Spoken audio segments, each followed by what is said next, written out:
21st. Okay, Israel, I hope everybody is doing Tawab today. Shabbat Shalom. We're on the second end of it. Shout out Kawakab and his congregation in Guatemala. Hope your brothers and sisters are doing Tawab this Sabbath. Shout out Kazakia, SOW, Virginia. Shout out Quatazap, SOW, Houston. And Zion Allah, Zion Allah, SOW, Rochester, New York. And all the other Israelites out here that are committing their life to serving the Most High and teaching and pretty much putting it on the line so that the nation can be sustained. Much love and respect to all of you. We're going to send our prayers up to the Most High, give the Most High his acknowledgement and his due respect, and we'll get into this class. Much.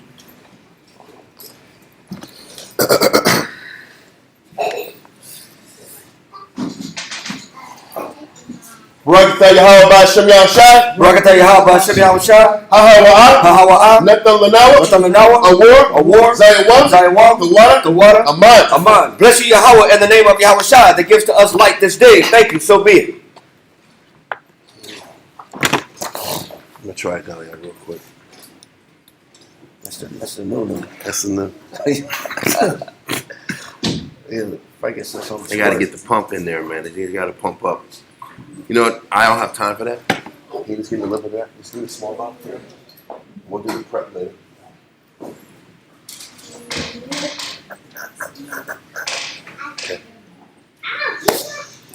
Okay.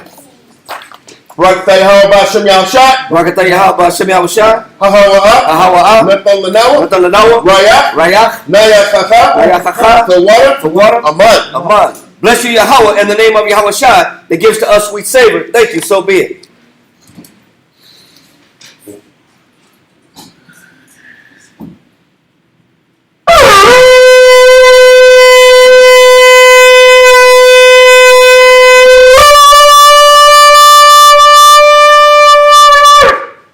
Imagine Waponya Yerushalayim. Stand and face Jerusalem.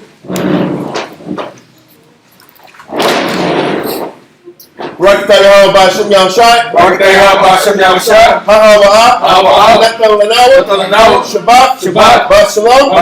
The water. Aman. Bless you, Yahweh, in the name of Yahushai that gives to us the Sabbath in peace. Thank you, so be it. Psalms 121. Anasha. Anasha. Ayanyan. Haharya. Ma'aya. Yabu'ah. Isaiah. Yabu'ah. Ma. Yahweh. Sha'aisha. Shemayim. Wa'aratazah. La'ah. Yanatan. Lamawat. Regalia. Yala'ah. Nawam. Shashamarya. Hana. Yala'ah. Nawam. Wala'ah. Yashan. Shashawamar. Yasharala. Yahweh. Shemaria. Yahweh. Zalia. Ayo. Yanyanya. Gad. Hashemah. Yala'ah. Hakaya. Bayawam. Wala'ah. Alabana. Balayala. Yahweh. Yashemaria. Makol. Right. Yashemar. Napasha. Yahweh. Yashemar. Awalakia. Wabu'aya. I will love. Amen. Psalms 121 in English. I will lift up mine eyes into the hills, from whence cometh my help. My help cometh from Yahweh, which made heaven and earth. He will not suffer thy foot to be moved. He that keepeth thee will not slumber. Behold, he that keepeth Yasha shall neither slumber nor sleep. Yahweh is thy keeper. Yahweh is thy shade upon thy right hand. The sun shall not smite thee by day, nor the moon by night. Yahweh shall preserve thee from all evil. He shall preserve thy soul. Yahweh shall preserve thy going out and thy coming in from this time forth, and even forevermore. Amen. Israelite Credo. Shema Yahshua. Yahweh. Elohim. Yahweh. Echad. Shema Yahshua. Yahweh. Elohim. Yahweh. Echad. Shema Yahshua. Yahweh. Elohim. Yahweh. Echad. Israelite Credo. Deuteronomy chapter 6, verse 4 in English. Hear, O Israel, the Lord our power is one Lord. Lord's Prayer. Abanawa, Shabbat Shemayim, Wadash, Hayat, Shomkat, Yahweh, Malak Wafkat, Taba'ah, Ratazaka, Hayat, Aisha, Baratazah, Kawah, Hayat, Bashemayim, Natam Lanawa, Racham, Kol, Yawam, Wasalakana, Chawakina, Hasalakina, Chawakina, Wala'ah, Fabiano, Manasan 1, Abo, Awushayna, Mayan, Rad, Hayat, Laka, Amalakwa, Waha'ala, Wahatapara, La'ayavalunyam, Amen. Lord's Prayer in English. Matthew chapter 6, verse 9. After this manner, therefore, pray ye, Our Father, which art in heaven, hallowed be thy name. Thy kingdom come. Thy will be done in earth as it is in heaven. Give us this day our daily bread, and forgive us our debts, as we forgive our debtors. And lead us not into temptation, but deliver us from evil. For thine is the kingdom, and the power, and the glory forever. Amen. Amen. Take commandments. La'ah Yahaya, Lakah, Alahaya, Akhaya, Ayo, Hanya. Thou shalt know the power before me. Number 2. La'ah, Ta'ina, Lakah, Saw, Wala'ah, Ta'ibada. Thou shalt not make of thee any graven image, nor serve them. Number 3. La'ah, Talak Wakha, Sham, Yahweh, Bashawa. Thou shalt not take the name of the Lord thy power in vain. Number 4. Zakar, Hayawam, Hashabat, La Kodashwa. Remember the Sabbath day to keep it holy. Number 5. Kabad, Abaka, Ya'amaka. Honor thy father and thy mother. Number 6. La'ah, Taratazah. Thou shalt not kill, murder.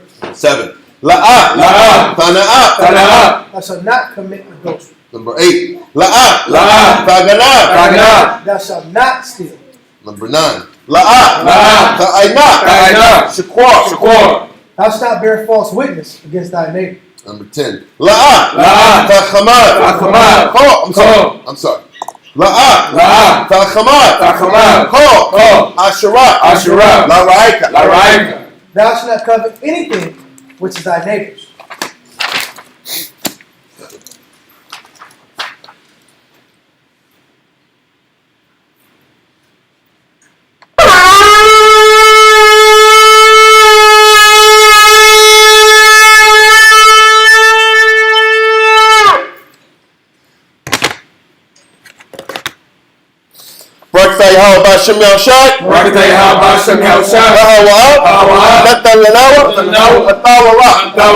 Blessed are you, Yahweh, in the name of Yahweh Shai, that gives to us the law. Israel, Yeshabiam. Israel, be seated.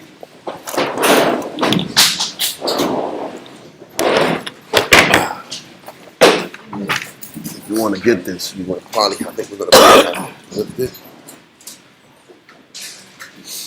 and let it consume from here. It's almost there. Yeah, don't worry about it. This was made for syrup, so it'll work. Okay. So good. Okay, so what we're going to do is we're going to get into the topic. The topic of the class today is the royal commencement of Jonathan and the short-lived peace thereafter. Now, before we go into Jonathan's royal commencement and his allegiances that were being secured with Alexander Vala and Ptolemy Philometor, I want to finish off what we were talking about dealing with Onias the fourth. And last week we focused on Onias the fourth, and we focused on his negative or evil. You put that in the back over there. We focused on his evil disposition towards what the Most High was putting him through. Because ultimately, the priesthood that rejected him, the Most High wanted that to happen. The Most High allowed Onias the fourth to be spurned and not given the position of high priest in Israel. The Most High allowed Onias the third to die by the hands of those same wicked priests, with the intention of Onias the fourth going to Egypt and building a temple and creating a temple with the will of the Most High involved. Now, we went into more of the psychological aspect behind this negative outlook, but today I want to focus on the prophecy of Onias being put in position of leadership to open up that temple in Egypt, and all the trickle down cascading effects from that happening. So let's go real quick to Isaiah chapter 19. We're going to go to Isaiah 19 and verse 19. We're going to get through the rest of this chapter and bounce a little bit too. But Isaiah chapter 19 and verse 19. Goliath. Yeah, let's get you saluted in, sir. You worked out? How much came out? Like 3 drops. Good, Not bad. good, That's perfect. controllable. Perfect.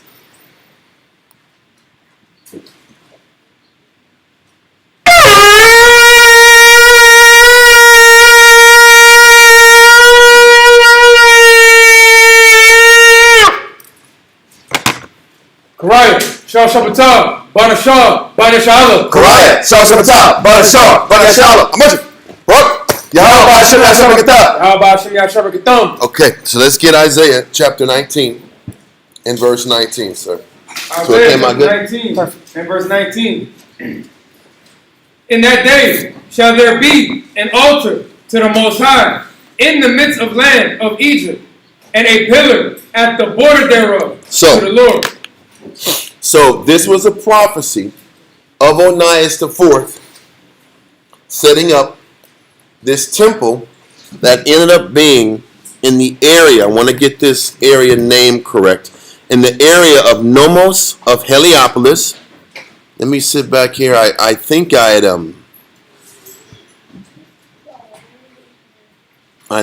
had had an image of it. Yeah. If you see, and these are all approximations. When you see Heliopolis, it's right like below Goshen. Now, other maps will tell you pretty much Heliopolis was in Goshen. Heliopolis in this image is closer to all those rivers and those waters that flow into the Nile. Heliopolis is right under Nile Delta. But Nile Delta in this map is Goshen in this other map. And the funny thing, the way Egypt is set up, Egypt is lower Egypt up north and southern Egypt or upper Egypt at the bottom. That's how they have the map. But all I'm explaining is where this temple that was prophesied was going to happen for the Jews is literally in the same place where the Jews lived in ancient Egypt. And this same location was prophesied that was going to be this pillar, meaning this one steady place where Israel can come to avoid distractions. This one steady place where Israel can come together to cleave more to the Most High. It was prophesied that it had to happen this way. So read verse 19 again. Isaiah 19 and 19. In that day shall there be an altar to the Most High in the midst of the land of Egypt, and a pillar at the border thereof to the Most High. Why would there? What does it mean that it says that the temple or this altar is a pillar towards the Lord? It's the same reason why the schoolhouse in every city that brothers have their schools is a pillar to the Lord. It's that stable location that everybody can go back to pull their strength, their focus. They can recommit themselves. They can reprioritize their life. This is all about stabilizing the nation. The schoolhouse represents that pillar of what? Stability. Because if our nation didn't have a pillar of stability, we'd be lost. We'd be dead in the water. And this is why the prophecy, that this is the magnitude why this move the Most High allowed to happen is so important. Yeah, I like it too because it's a place to represent the Most High in probably one of the most paganistic countries of all the earth. Yes. Yeah. Because Egypt is known for their idols. Egypt is known for the many gods and for the many temples that are built to those many gods. So besides outside of Babylon, you know, Egypt is probably second, if not first, in idol worship. But there's still a place where you could go amidst all the idols, amidst all the paganism, where you can serve the Lord at. And this is why it's so important. And this is why for all of us who make that decision to make your occupation a teacher of the Bible, this is why he's letting you know that when we sit back here and make that decision to make serving the Most High your calling, why it really isn't a greater calling a person to give themselves to. Yep. Because when we decide to sit back here and be teachers and leaders, when we make a decision to dedicate our life to putting the Most High first, you also become part of that pillar to the who? Father. To the nation. It is for the Most High, but it's to the nation. So the temple truly represents the people that commit themselves to teaching this word. Because the Most High, does the Most High dwell in temples made with hands? No. So the Most High uses the temple as the symbol of coming together, the symbol of stability. But that's what we sit back here and make a decision when we decide to lead and to dedicate our life to serving the Most High. Because it's very easy to live your individual life and do what you want to do. That's the easier path. The harder challenge is to sit back here and live to serve the people. And the way we serve the people is by bringing everybody to spiritual stability. That's the job. This was the job of Onias the fourth when he built this temple. And the truth is, he couldn't get past his emotions. He couldn't get past his... Well, give me that definition real quick about pillar. Definition of pillar. It says support of an institution or community. Brother, and that's what we do. That's the job. Is to be the pillar of the community. What you got? Keep going. It says a supporter, that which sustains or upholds, that on which some superstructure rests. And this is the point. So the building in Egypt, in Goshen, was there to be the stability of the people, to be the stability of the nation. And the unfortunate thing is, because he didn't have all the bells and whistles of Jerusalem, he couldn't get past the magnitude of leading the nation in Egypt. Because the truth is, because you know why? Because Israel is narrow-minded. And Israel has this out of sight, out of mind mentality. If it ain't happening in Jerusalem, it ain't the truth.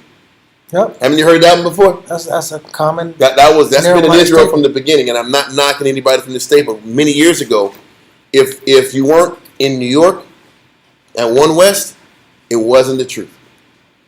And this is how, or not just One West, because everybody was at One West at one time, but if you weren't in the camp in New York, you were lesser than.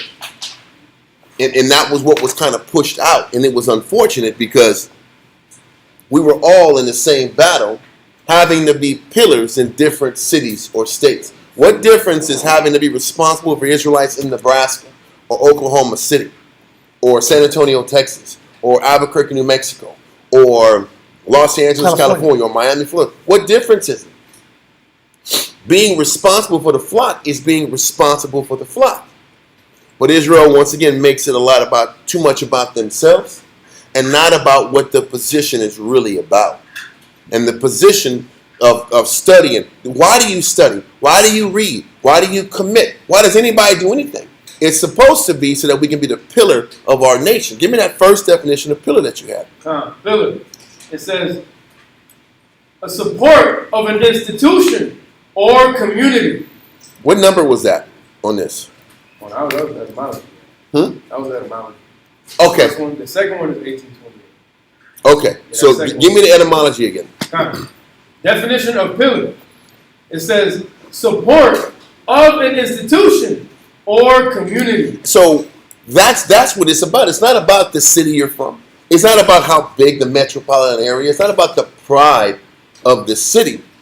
The pride and the happiness should be about being a servant and a pillar To the needs of the people. That's what it should be about. And if we sat back here and hyper focused on being a servant to the people and being the best servant you can, nothing else matters. And Onias would have not been so plagued with bitterness if he accepted the role the Most High chose for him to sit back here and lead the nation in his way. Okay? So this is what he's explaining, and that he's also explaining that this temple or this house of the Lord in Egypt spawned many other houses of the Most High in different cities.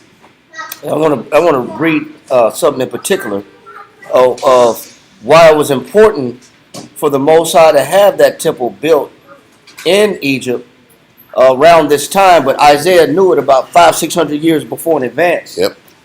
This is Philo. It says, life in Alexandria, Egypt, location of the single largest Jewish community outside of Palestine in this period. The Jewish population of Alexandria was perhaps 1 million people.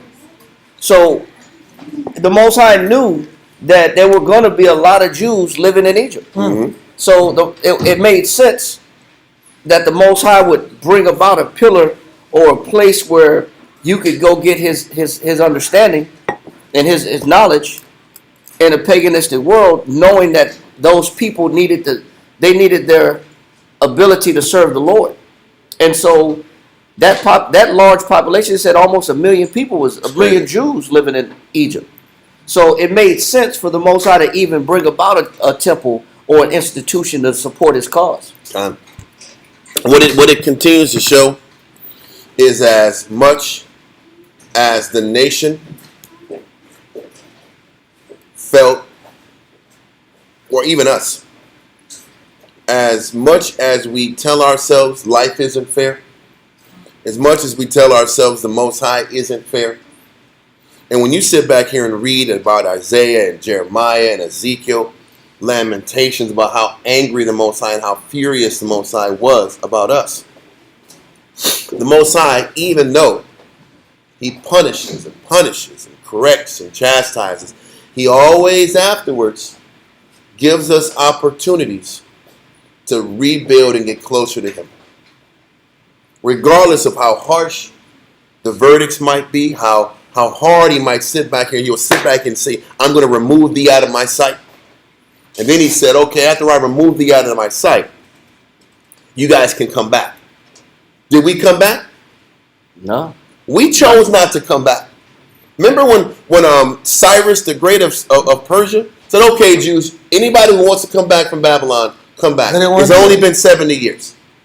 The Jews said, no, we don't want to do it. We don't want to follow prophecy. Only 50,000 came back. That's my point. Only 50,000 went back, so we didn't listen to the Most High's plea of coming back. The Most High said, after 70 years, come back.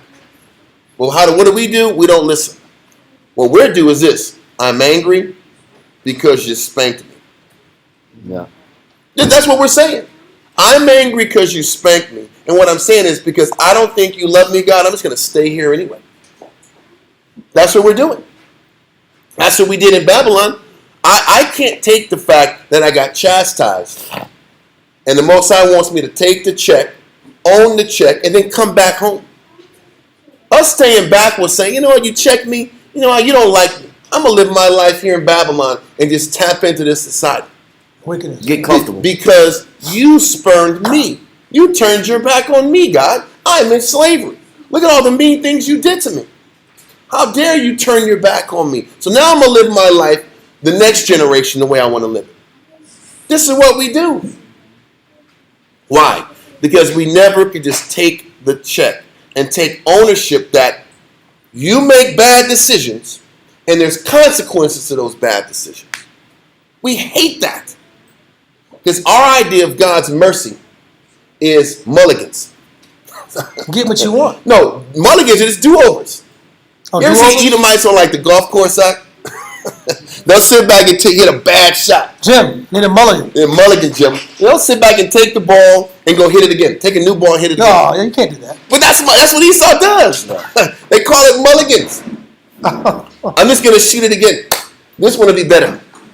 But people think Israelites want mulligans all the time. Yeah. We want do-overs all the time. We think we can sit back here, make mistakes, be selfish, have negative outlooks, have negative spirits on us, and expect no consequences behind it. And then, hey man, I want taps on the wrist. And when it goes beyond a tap on the wrist, then all of a sudden I'm angry. Now God's not fair. Now let me stay back and withdraw because you've hurt me. But so what am I saying? With all of that disrespect, with all of that cruelty that we do to the Most High still says, okay, why did the Most High say, after a generation, come back to Jerusalem? Why did the Most High say that? That was mercy. Well, it was mercy, but why did he say, come back? Because if I bring you back, you can get recentered, re-strengthened. You can get back in the book, and we can get back to relearning how to please the Most High.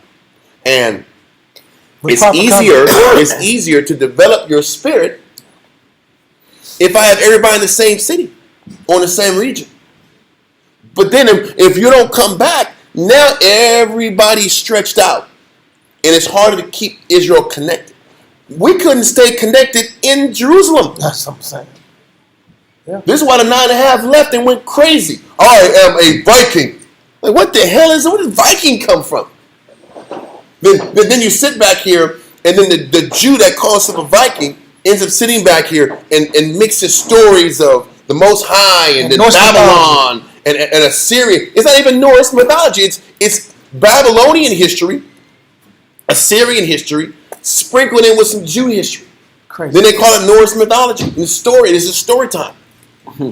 When you sit back here and look at the mythology, it talks about how pretty much the mythology is based on how we left from the Assyrian region and went northwestward.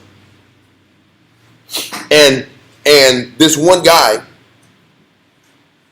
if I'm not mistaken, part of the history was how this one guy led the people away from an evil ruler and worked and made his way northwestward to the land they're in now. From Assyria to Viking country is westward. Then you mix all the little bit of idolatry here, a little bit of idolatry here, different cultures. You're bringing different cultures into your belief system, along with a little bit of that traditional Hebrew concept. But this is what the Most High was afraid of. Listen, I get them out here. They're going to sit back and intermingle with the rest of these nations. They're going to sit back here and mingle all these different beliefs, and it's going to be harder to keep them connected. So let's correct them. Let's check them and bring them back. But the Jew didn't want to come back because the Jew was bitter. Because the Jew just can't deal and accept the consequences of their actions.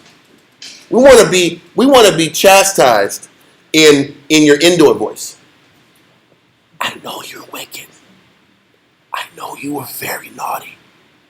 But if we're going to sit back here and please the Most High, you have to be nicer. That's how we want to be dealt with.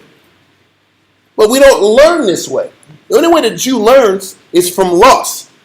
Punishment. It's punishment. That's when all of a sudden the light bulb clicks in when you lose something. Then all of a sudden God matters again. Am I lying or am I telling the truth? It's the truth. But because growth comes from such a harsh reality, we walk around here and feel that we're spurned from the Most High. But the Most High's intention was to bring everybody back to get reworked on. In our pride, in our stubborn, spoiled nature, we got comfortable away from the Most High. Because actually, it's easier not to live your life under the microscope every day. It's easier to be in your house and be away than sit back here and deal with scrutiny every day. Because what does scrutiny really what does dealing with scrutiny every day make you face? That you're a liar. that you're not as on point as you claim to be. You're not as spiritual as you present yourself to be. Come on, man. How much more liquids we need? That's man? 3 drops. You Not keep bad. dropping 3 drops. Oh, we need some smoke over here. We need some smoke out here. Listen, it's perfect that it's 3 drops, right? It's not too much. Yeah. But you just keep doing it. You keep doing it. I would like to see Why some don't you smoke. keep doing it? I would like to see some effects on it. Anyway, back to the point. We hate the idea of coming back to scrutiny. This is why the Jew stayed in Babylon. The Jew stayed in Persia. We just kept staying further and further away because it's easier to run than deal with yourself every day. That's the point. Well, it's not scriptural. You're right, sis. Chastisement or running from chastisement is not scriptural, but Israel ain't scriptural. You know what Israel is? Sensual. Yep. Israel is sensual. Israel is consumed with how things make people feel. So what the Most High did, he is like, okay, you guys want to run from me? Then I got to expand out my Bible schools, expand out these houses of learning. And because, like Shamshawan said, there was over 1 million Jews in Egypt, they need a temple. In other cities, a synagogue will suffice. A smaller biblical house where the amount of Israelites in the city is at a lower number. They can go and congregate and learn the Most High too. But what was the Most High having to do out of love?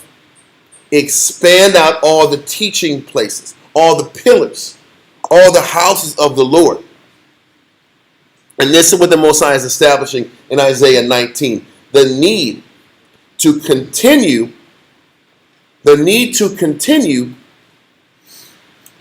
giving Israel chances. Because the Most High calls it the temple, a pillar of what? What was it again? It was a pillar of what, Croy? It says The etymology of pillar. it says right here, pillar. It says a support of an institution or community. And then the other definition, number 2.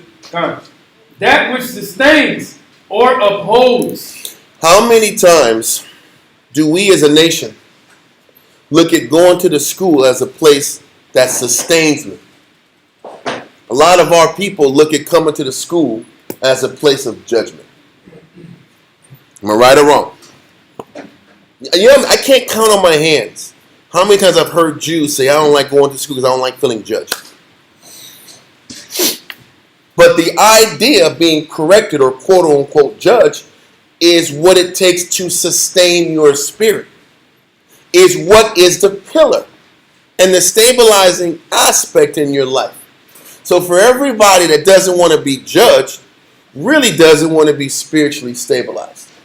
Which is a true statement. It's all true. Hell yeah, it It's is. a crazy statement. It might be a little crazy. You want to complain about people that are not stable around you. Yeah. That's the hypocrisy. The hypocrisy is you complain about the people in your life that have affected you and offended you, that haven't been stable. Mm-hmm. They need correction, but you don't. Hypocrisy. Yep. That's the game of Israel. Everybody should get corrected, but me. Everybody should be checked and developed and replanted. They have to be accountable for their actions. Because how dare people don't be accountable to my needs? Yes. But then when it's time for me to be accountable to the needs of others, I can't be here anymore. This is judgment. You're judging. I can't do this anymore. Yeah. It's a mad game. It is an immature, approach. sensual approach to looking at life. But because the Most High knows this about our people, there you go again. I gotta do it, right? You see it? I gotta do it. It's the 4th time. It's right here. This is 12. You want the 12 It's all drop? fancy, man. That's my point. It's there for a reason. Like the old song, it's supposed to bubble out. I want to touch it. It's supposed to bubble out. The point is this. Because the Most High knows this about our nature, the Most High said, listen, He knew this before we actually collapsed as a nation. Yep. That we're going to need a pillar or a house of the Lord in Egypt. And as we continue to read in Isaiah 19, there is a need for the places like this all around the world. And this goes with the point. Isaiah 1 and 2. This goes with the point because this is the Most High confirming that He knows our nature. Mm-hmm. Isaiah chapter 1 and verse 2. Hear, O heavens, and give ear, O earth, for the Most High has spoken. I have nourished and brought up children. He said, I nourished and brought up children. Go ahead. And they have rebelled against me. What does the Most High know about our nature? Rebellious. We're rebellious people. So, and what does the Most High know? What do we do when we're rebellious children? Read on. What do rebellious children do? Go ahead. Verse 3. The ox knoweth his owner. He said that even a dumb animal like an ox, which is a beast of burden, it can recognize his owner. He can recognize home. Read on. And the ass, his master's crib. An ass is another animal not known for intelligence. The Most High is using these dumb animals that can only go to work to show that even the slowest animals know where home is at. They know their address. They know where their house is at. They know where their stability is. Yep. They know where their stability is because that's what the house of the Lord is. It's the pillar of the nation. Yep. And even an animal knows, a beast of burden knows that I've been working all day. I need to go to my stability. Yeah. At least I got a roof. It's starting to rain outside. At least I got a covering. It's mighty cold outside. I need to get under this barn and get warm. Yeah. I'm saying like Mr. I'm trying to think of an ox. How would an ox say words in his head? How would like Esau mimic like an ox, like Mr. Ed? Yeah. But man, it's mighty cold out here. I haven't been working all day. I need a rest. There's the barn over. That's where I sleep every day. Let me mosey on down back to that spot, back in that barn, and get my rest. You know who won't do it though? Israel. The goats. The goats won't do it.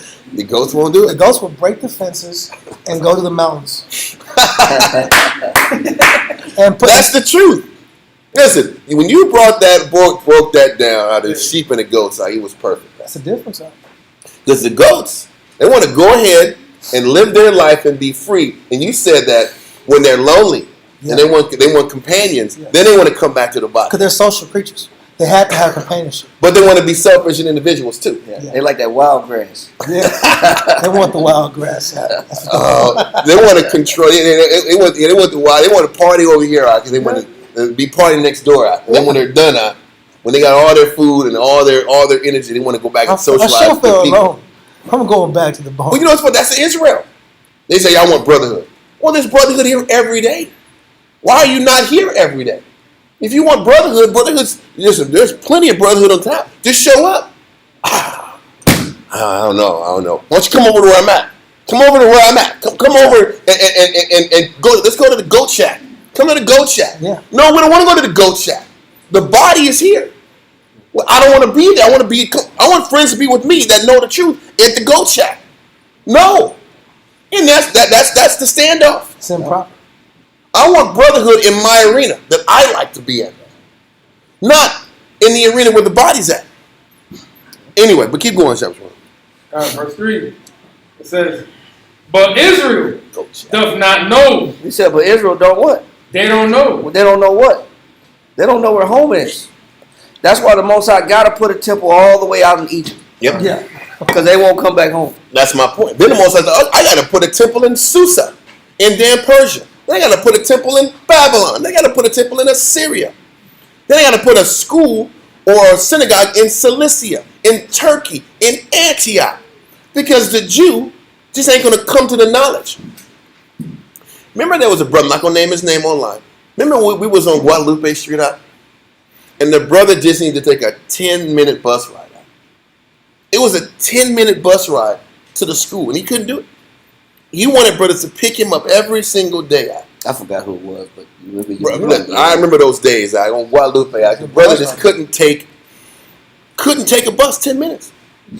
And then, like idiots, we were super zealous, but they would sit back and pick him up and and then it's like, what are we doing? This is a 10-minute bus ride. A bus ride. It's nothing. He didn't want to do that. If he wasn't chauffeured, he wasn't coming. And then we just stopped doing it. Never came to class. Then he stopped coming to class. All right, this is crazy that you don't want to give up nothing to come to the Most High. Yep. You don't want to give nothing up. Yep. If it's not a 100% gain, then I'm not doing it. You don't build it around my comfort. Exactly. Because that's a lot of Israel. Most High is like, okay, I'll meet you halfway. I'll put a temple there, or a temple where you can sacrifice and honor the Most High. Down the Any street. city, right down the block. And most of us won't even go down the block. You think 1 million Jews went to that temple? You think the 1 million Jews spread throughout lower Egypt and northern Egypt actually did it? Because it was in lower Egypt. You think the majority of Israel in upper Egypt said, yeah, let me go make that trip up there? No. Because if they weren't going to go to Jerusalem, they weren't going to go to Egypt. But the Most High does these things to be what? Blameless. And it shows how the Most High loves us regardless of how hard he punishes us. We don't want to consider how many lifelines the Most High always extends out to us. We hyper-focus on the pain and the suffering that we endure in our life, and we can't see how the Most High is constantly sending out here anchors and lifelines and life vests and floaties. The Most High is giving us floaties all damn day long. We just don't want them. You hurt me. I don't want that floaty. Like, what? Do you want to sit back here and drown in the water? Yeah. Israel would rather drown in the water than sit back here and accept the help. Israel rather drown than cry. Khan, you brought that up many times in classes. It's true. Israel rather suffer than pride, drown than pride, without answers and solutions to say. Then get the answer. No, they want to say, look at my narrative. Look at the things I'm going through. Yeah. Israel glories in the pain behind their stupidity. Yeah. We really They do. glory in it. Yes. Because now they're not really that bad of a guy or gal. Because look at how much I'm suffering. I must not be the problem. Look at what I'm going through. Mm-hmm. Knowing that you keep putting yourself in that position to get to get robbed or spoiled. You keep putting yourself in the position to get taken advantage of. You keep putting yourself in a position for takers and negative people to take advantage of you. Yep. Israel does that. We do. Then tomorrow, they get robbed and abused and say, listen, why is the world this way? Yes. Why is the world this way? Yeah. Why is the world full of a bunch of takers and liars and thieves? Who do you put yourself around every day? Who do you pray to every day? Nobody. Well, then there you go. Yep. Then if you're not going to pray the Most High and dedicate to the Lord, then you need to be out there with those, With the takers. with the takers and the exploiters. Yep. That's all that's outside. Anyway, you got more then? No, that's it. Okay. You know, I was just gonna say that Cholula, Mexico, they got 365 churches in Cholula, Mexico. Wow. How many churches do you really need? Brother. You have enough churches in Cholula go. And it's 80% Catholic. You know it's like 80% Catholic. Same mass. But it is mostly Catholic. It's conquistador history, right? Yeah. Anyway, because That's what I'm saying. How many churches do you need, though? How many do you need to realize that, okay, I got to go to church? You go to a different church every day of the week for the whole year. But it don't matter how many churches you put up. People they're not gonna serve the Lord. You can have more churches than gas stations. Yeah. And people still ain't gonna serve. They'll still rather be hanging out at the gas station. Yeah. Yeah. Because they don't want correction. Yeah. I just want to go through a formal ceremony and then go home. yeah. I just want to feel good. I just want to feel Crazy. good. But the Lord had enough graciousness and glory and that's the point. to bring the pillar to the Jew. Since you don't know where home is, you know where your father is. Now let me go ahead and bring the pillar to you. Yep. Let me bring the fathers to you. Yep. And that's love. And the Most High has enough vision and foresight to understand even before I send them to these different countries. I'm going to let you know that when you go to these foreign countries, there'll be schoolhouses and temples to balance you out and stabilize your life because I love you that much. And the funny thing is this. This is why people don't understand that even in the Old Testament, the Most High talks about his love and his mercy. Yep. The Most High constantly communicates about his love and mercy. Even in the Old Testament. It was there. And in the New Testament, it's just extrapolated and explained about how much love and mercy the Most High has given us. That's all it is. So, let's go back. Let's bring it back to where we're at in Isaiah 19 and verse 19. Isaiah chapter 19 and verse 19. In that day shall there be an altar to the Most High in the midst of the land of Egypt, and a pillar at the border thereof. There's going to be a stabilizing presence at the border of Egypt for our people. It's for the Lord. It's in the name of the Lord, but it's for the people. So the people have a place to stabilize and be strengthened and be connected. Read on. Verse 20. And it shall be for a sign and for a witness unto the Most High of hosts. So it is for the purpose of the building, the purpose of the school is for a sign and a witness unto the Lord of hosts. Read on. In the land of Egypt. Meaning, what is he saying? The Most High is putting his imprint in the city of Egypt, specifically in Goshen or in Heliopolis. This is why the Most High. Remember the Ptolemy Philometor said, "Hey, you sure nice? You want to go to this abandoned temple where all these defiled animals and unclean animals was being sacrificed?" Yep. He said, "You sure you want to do it there?" Because it wasn't about that. The Most High was like, "There's got to be a place that when people go to and look at it, it is a place that the Lord is being taught." That's the bigger picture. It's the bigger picture. And the Most High is like, there's got to be a sign for if I'm asking, if I'm seeking, if I'm knocking. There's a place that's waiting for me that will be there for me. Yep. That will sit back here and be set up for me to get blessed. And the whole need not a physician, but the sick. A lot of times these places have to be in the worst possible neighborhoods or the worst possible cities, the worst possible communities. Well, half the schools in Israel is in the hood. Yep. Listen, if you ain't sitting back here having brothers walk out your the ribs or the sisters after class, listen, that really ain't an Israelite school. Yeah. I'm gonna be honest with you. Most of the schools we've had, they are there. You better have a brother walk them out. Because it's a bunch of weirdos, drunks, guys that are sitting back here looking for women out right in front of the school. Now, nothing happened because the Most High looks afterwards. I'm just explaining the demographics of what we do and where we're at. But the Most High is like, regardless of the location in the neighborhood, there's got to be a place that is a sign that, hey, if you want to learn the Most High, you got to go there. If you're going to tap back into your roots, go here. So read on. It says, for they shall cry unto the Most High because of the oppressors. So once again, he says the Most High, there has to be a place. So when Israel is sighing and crying about all the things happening in their life, now you can go back to the Most High and figure out why things are happening in your life. That's the main point. Con. No one wants to ask the question, why is it this way? Con. You know what people want to do? Like what the verse says.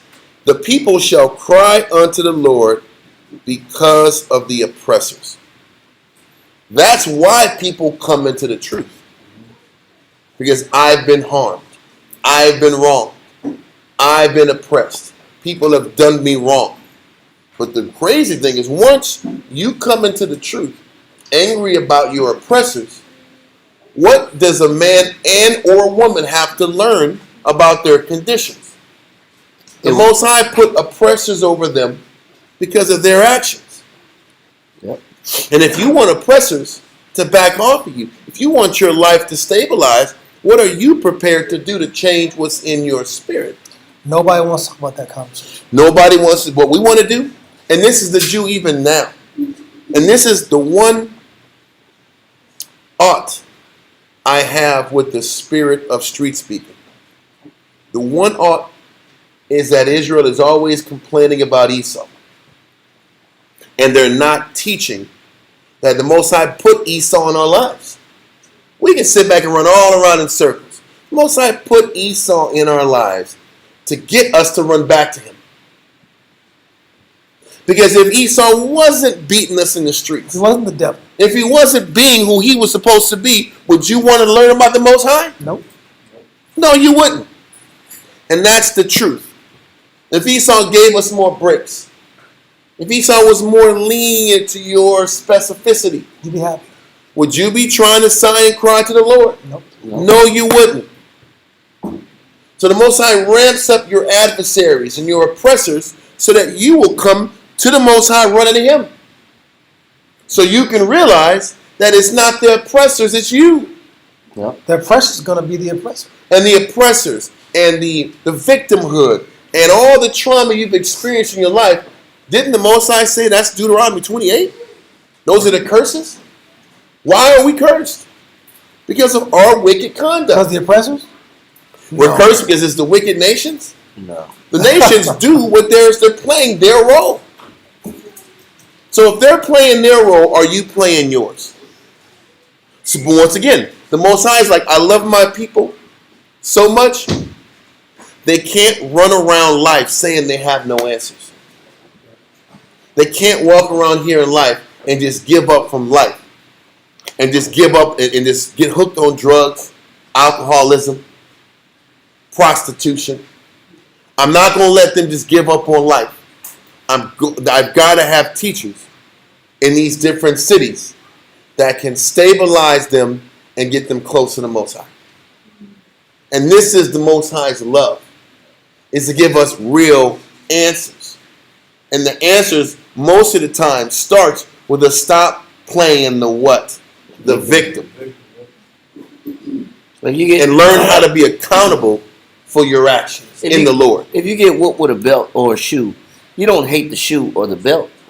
You should hate the actions that you did to get whooped by the shoe or the People belt. don't look at life that way. I wish people on that, like, they're like 3 years old. Life is so much easier. I hate them shoes. I hate that chocolate. I hate that chocolate. Yeah, I I can't hate stand that that chocolate, man. How many kids sit back and go in their mama's room and throw the chocolates away at? No more whoopings. Yeah, throw all the belts in the Get house. rid of This will be a beltless house. Yeah. Damn it. There will be no belts in this house. We'll wear suspenders. Yes, sis? Yeah. Man. There will be no hangers. There will be no hangers in this house. You will fold clothes. Huh? Then there will be no fly swat. Let the flies live. The flies must live. But this is the point. Crazy. Then you have a crazy. You can keep countering it. Let's just keep countering all these weapons of mass destruction. We gotta get rid of these weapons of mass destruction. They must be eliminated. Then there will be peace. Yeah. Then there will be peace. Huh? But you can't cut off hands. You can't cut off hands. That's what's coming next. Will you be peaceful? No. And that's the point. So the Most High is like, because he has love for us, he keeps putting schools and classes and surroundings around you so that there's no more running. Or now you're not justified to run and not be accountable for your actions. So read verse 20 again from the top. Isaiah 19 and verse 20. And it shall be for a sign and for a witness unto the Lord of hosts in the land of Egypt.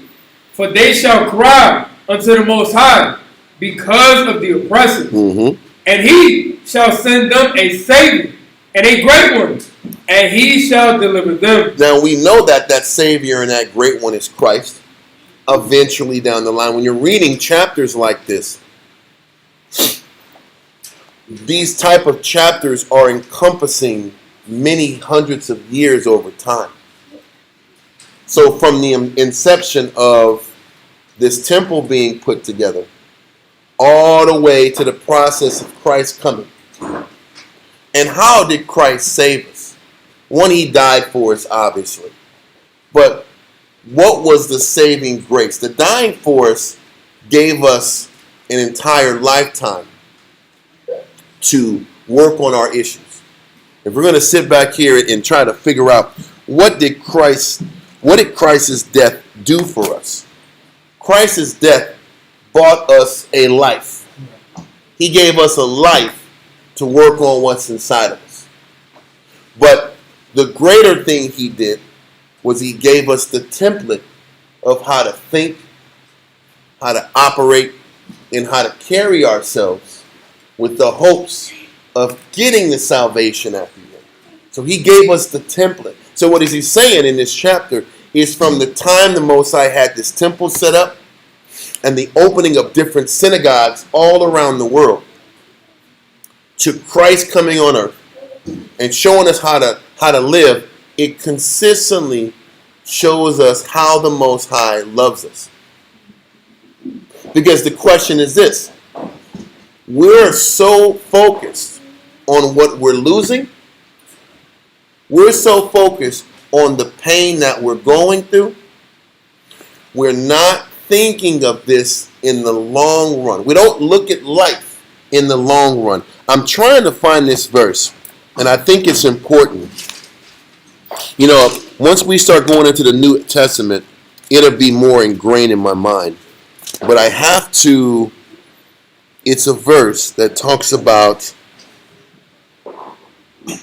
Christ and how Christ came down. And it's in the first chapter. That's Luke 1:68. I don't think it's 1:68. I don't think it's that one, because I know what that one. That's the salvation angle. It's the verse that I'm paraphrasing it, but the verse talked about how Christ came down and gave us time. He came down here and he gave us time. Maybe it's John. I always think it's Mark, and I think it's important to slow down and just go over this verse. Maybe this can help. It talks about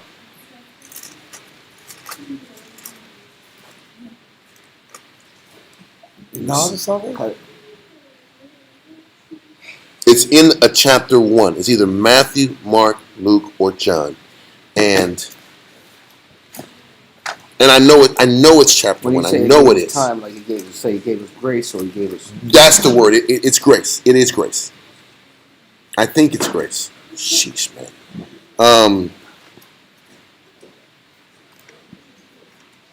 Paul said it, or It's Matthew, Mark, Luke, or John. Okay, what are the gospels?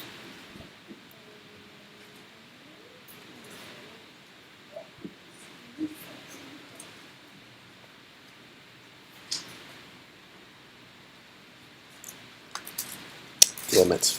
It's a lot here, y'all. John 1:16. Maybe. Let me see. Grace and truth. 1:16 and 17. John. Yes. Listen. Is that it? Hold on. Let me think. This could be it.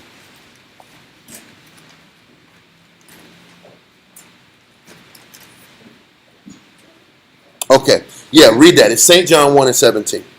St. John chapter 1 and verse 17. For the law was given by Moses. Moses gave us the law. He gave us the instructions of how to please the Most High, or the basic rudimentary basis of how to make the Most High happy. Read on.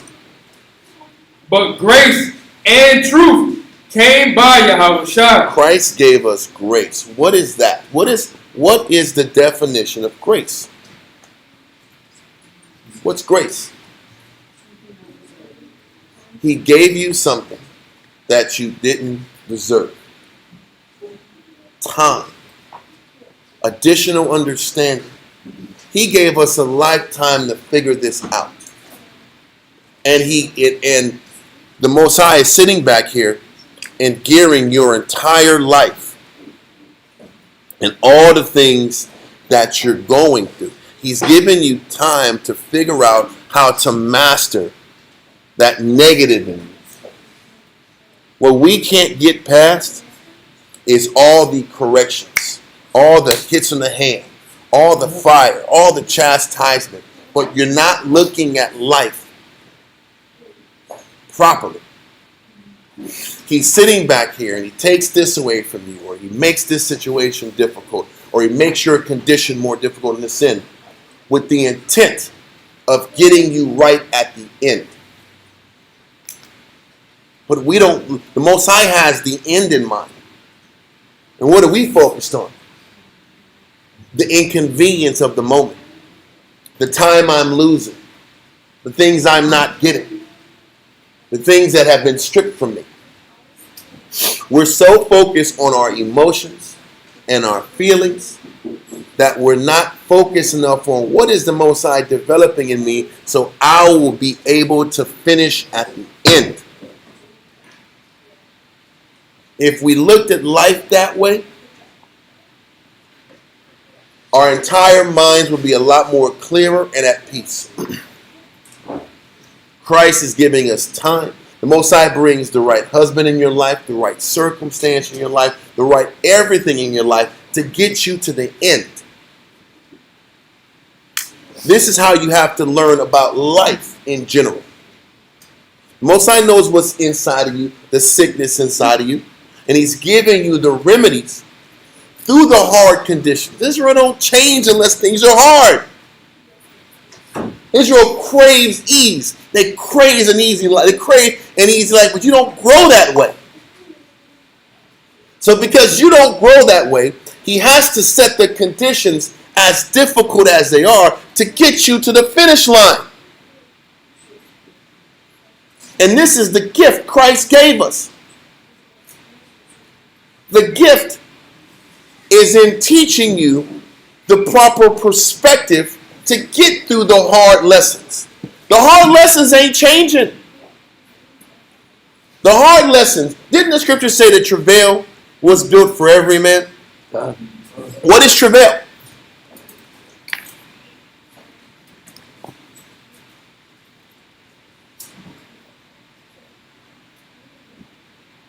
Travail. It says to labor with pain. Listen, he says everybody has to live a life that's based upon pain and discomfort. Go there. It's Ecclesiastes. We got to go here because this is what we don't want to accept. Ecclesiastes 40 and 1. All right, Ecclesiastes chapter 40 and verse 1. Great travail. He says great travail, not just regular travail. Yeah. Great pain and toil. Read on.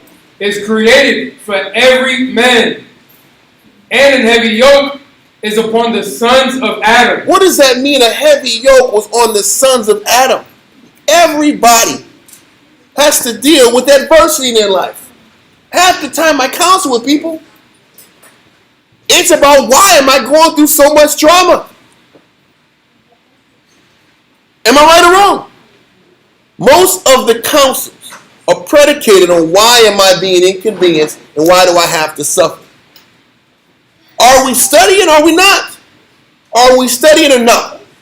Because the scripture says great travail is made for every man. Read on. All right.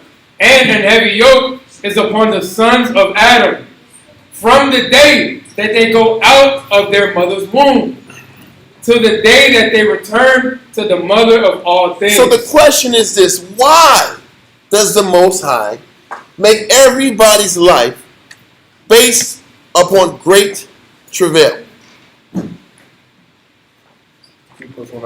To keep us humble. Because when the Most High made life easy for Adam, what did Adam do? Abuse his goodwill. He abused his goodwill. If Adam, as potent and great as he is, abused the Most High's goodwill, you wouldn't do it? If you got what you wanted in your life all the time? Hell yeah, you'd abuse it. So the Most High is like, everybody has to live life under great toil, under great travail, which is toil, sacrifice, discomfort. Everybody has to live a life of discomfort.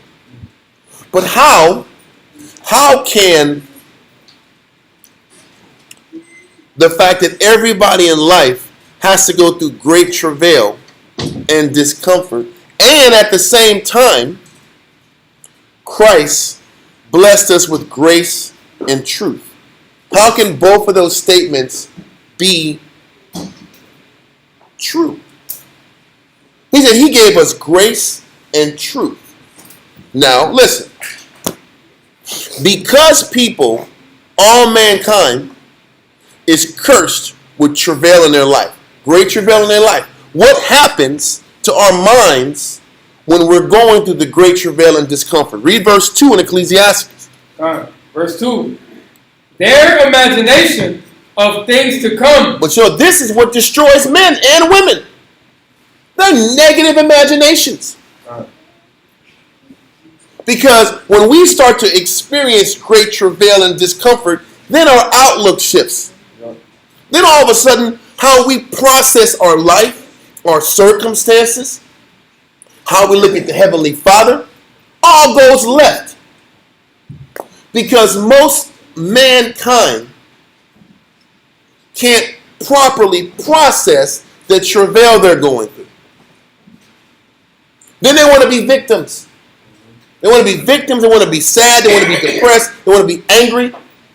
They want to crash out. Whatever new words you want to use. Because it exonerates them from guilt. But see, this is why Christ gave us grace and truth. What made Christ's example so potent was the fact that he gives you the true way to process your affliction. The true way to process your circumstance. Didn't Isaiah chapter 30 say that Israel is a what? We're a bunch of what? We're lying children. This is where the imagination kicks in. The imagination kicks in our mind because we're lying. We keep telling ourselves what shouldn't happen. This shouldn't happen in my life. This shouldn't. Who the hell told you this shouldn't happen in your life? Travail shouldn't happen in your life. Accountability shouldn't happen in your life. You having to sit back here and deal with the consequences of your crappy behavior shouldn't happen in your life. Who said that these things that are happening to you shouldn't happen to you? You're a liar. And you're not about truth. Christ gives you truth. What does that mean? He teaches you how to see things as they should be. While you're suffering. While you're suffering. He didn't say Christ came to take away the suffering. He said, in me you'll have peace. In the world you have tribulation. Because in the world, you process things carnally. Yeah. In Christ you'll have peace because you learn there is an acceptance of how to deal with your circumstances. Christ teaches you how to see the solution and see the trueness in what the Most High is trying to teach you every step of the way. That is the truth. God. We operate in lies. You know why? Hold all this and go to Jeremiah chapter 17.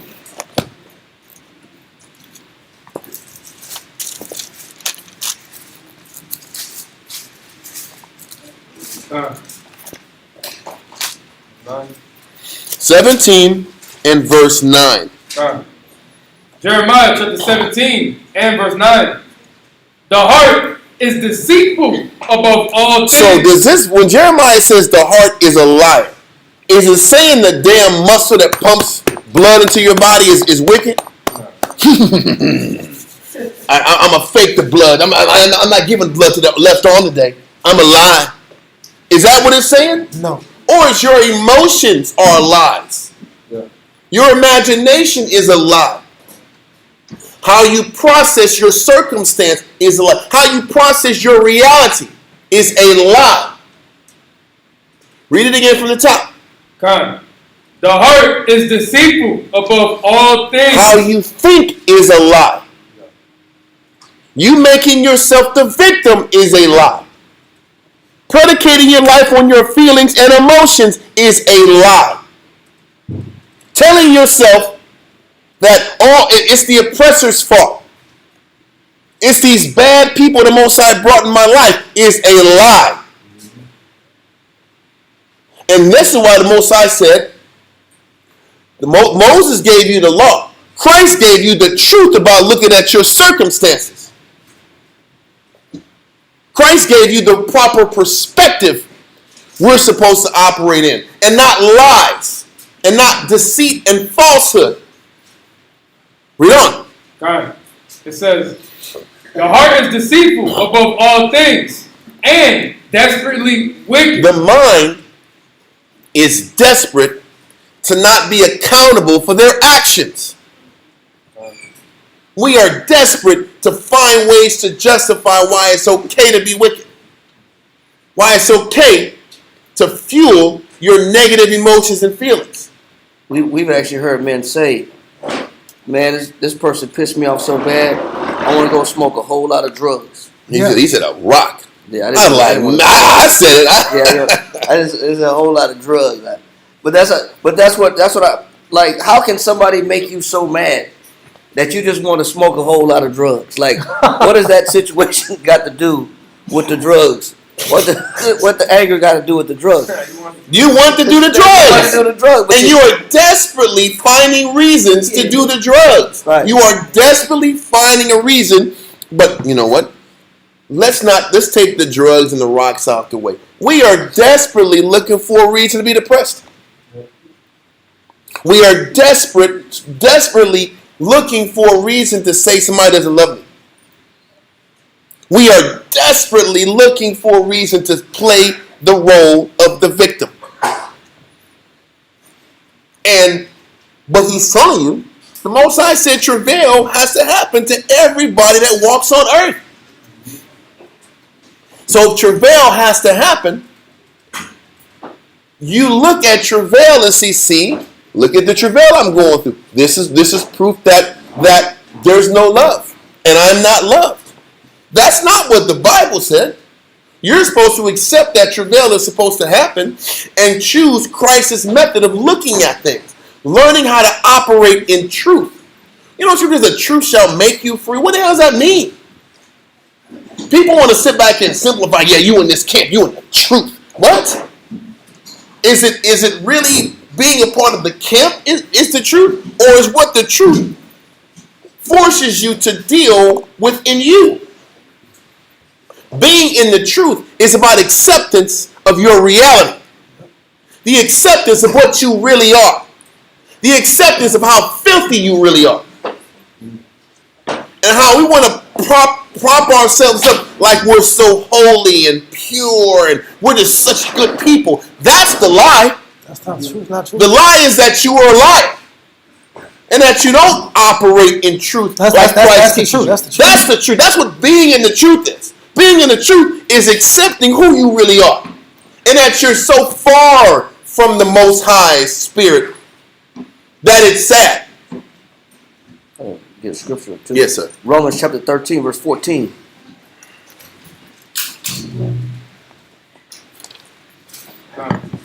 You said Romans what, sir? I'm sorry. Romans chapter 13, verse 14. Romans chapter 13 and verse 14. Read that. God. Romans chapter 13, verse 14.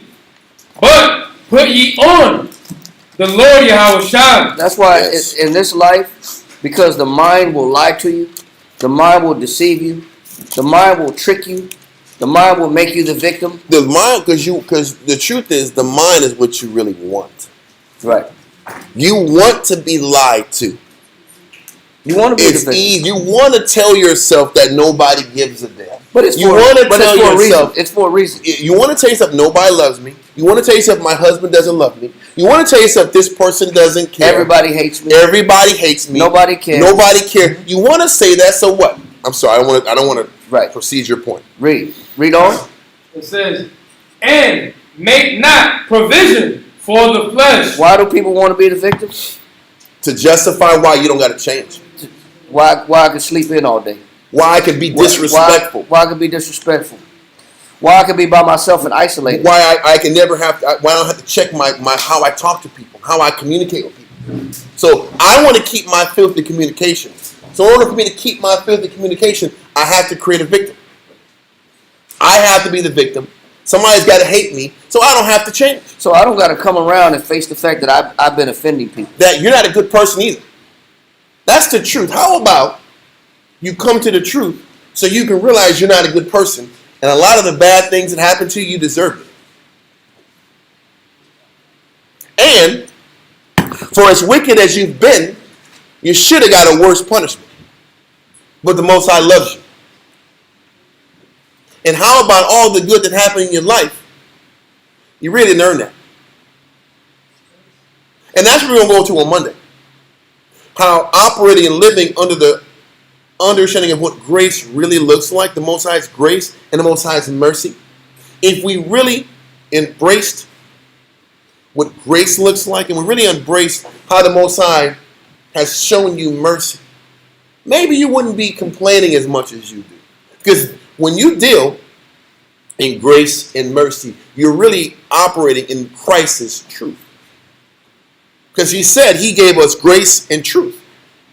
What does he say? The truth about your life is that you deserve worse than what you got.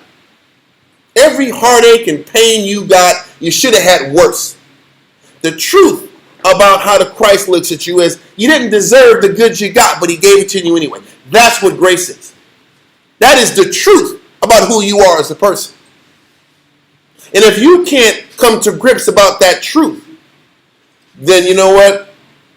You're desperately wicked. And what's that verse in Jeremiah again? We'll go back to you. I just want to read that verse. Jeremiah 17 and 9. Jeremiah chapter 17 and verse 9.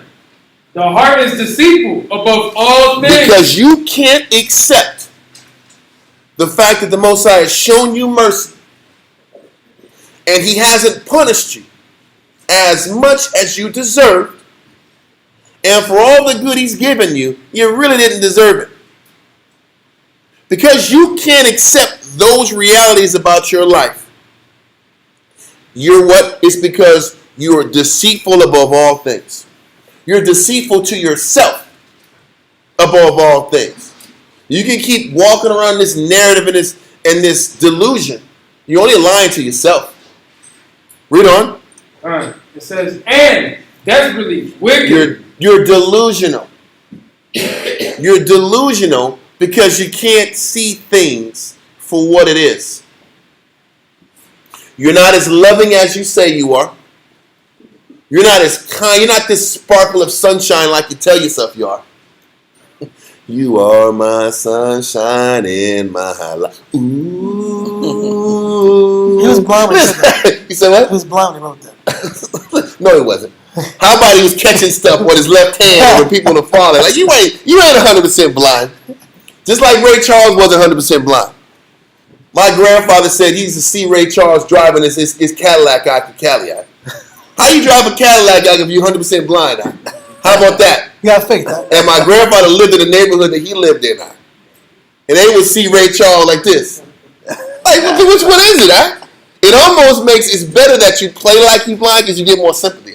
Oh, you're such a genius. You really see it 25%, but you still see. He still know you showed him his money. That's the point. Yep. You saw he count that money, right? Yeah. Just on GP, he wasn't 100% blind. Listen, my grandpa told me I don't think there's a reason for him to lie. But what am I trying to say? Is that we're such liars. And the lies we feed ourselves is what keeps us from the grace and the blessings of the Most High. And the Most High is trying through all the travail, all of the chaos, all the suffering and the loss, is to get us to cleave to Him, to learn how to look at things spiritually. Because once we start going through travail, then the imaginations kick in.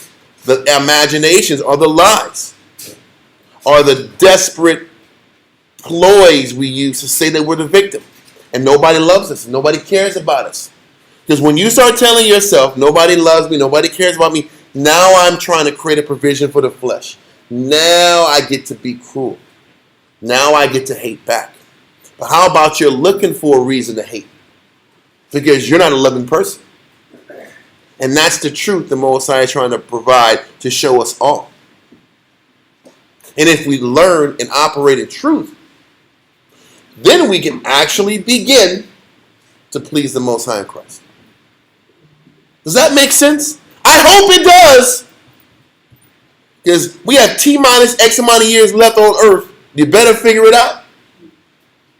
Oh, I'm ready to change now. Oh, it's too late. But that's the Bob's, point. Bob's in the air. This is And that was I'll the wait. grace and mercy. Oh. The grace is the gift that you didn't deserve. The gift you have an entire lifetime to figure it out. That's the love. Anyway, go back to your point in Romans. You still want more in Romans? Or I think he's almost finished. Read Romans 13:14. Romans 13 and 14. But put ye on the Lord Yahushua, and make not provision for the flesh. Because what is the deceitful heart gonna do? What is the natural instinct of the deceitful heart? It's to tell you that you're the victim. It's to tell you that the world is evil. They hate you. Everybody hates you. Nobody loves you. Read on. Hold on, can I say something? Because this is what I keep hearing when I counsel with people. This is like a repeated pattern. I hear about how somebody else is negative and bad, and I rarely hear what I did to ignite the issues, and I rarely hear what I have to do to fix my side. All I hear about is what another person did. I'm like, man, everybody in counsel is so one-sided. They never say how they were the villain in the story. I'm biased. And Dalia sent me a meme a couple of days ago, and it was about what's the Tutti Frutti guy? What's his name? Oh, my boy. What's his name? Little Richard. Little Richard. Little Richard. And Little Richard, you know, he would just say, "Yeah, I'm just a little brown skinned boy from Georgia." Because that's all Israel wants to sit back here and say. That's the truth. I'm just this poor little boy from Georgia. I'm this poor little person that's gone through all these problems, that suffered so much. And let me paint this Picasso to let you see how I'm just a good person. It didn't mean nothing I didn't mean to hurt nobody and do nothing to nobody. Yeah. I ain't never meant to do nothing to nobody, but all this bad happens to me. I got to show real quick. Did you know that Elvis Presley and Pat Boone sold more of Tutti Frutti than I did? And I wrote it and sung it. Did I not hear? No, it didn't. It made me feel good. They opened the door that was locked and I couldn't get in. And I took the Beatles and Mick Jagger with me. Mick Jagger was living on a truck. I had Jimmy and James Brown, and Joe Tex was my vocalist. I had all of them. That's the reason I'm the king. All of them came from me. Whole little old bitty me.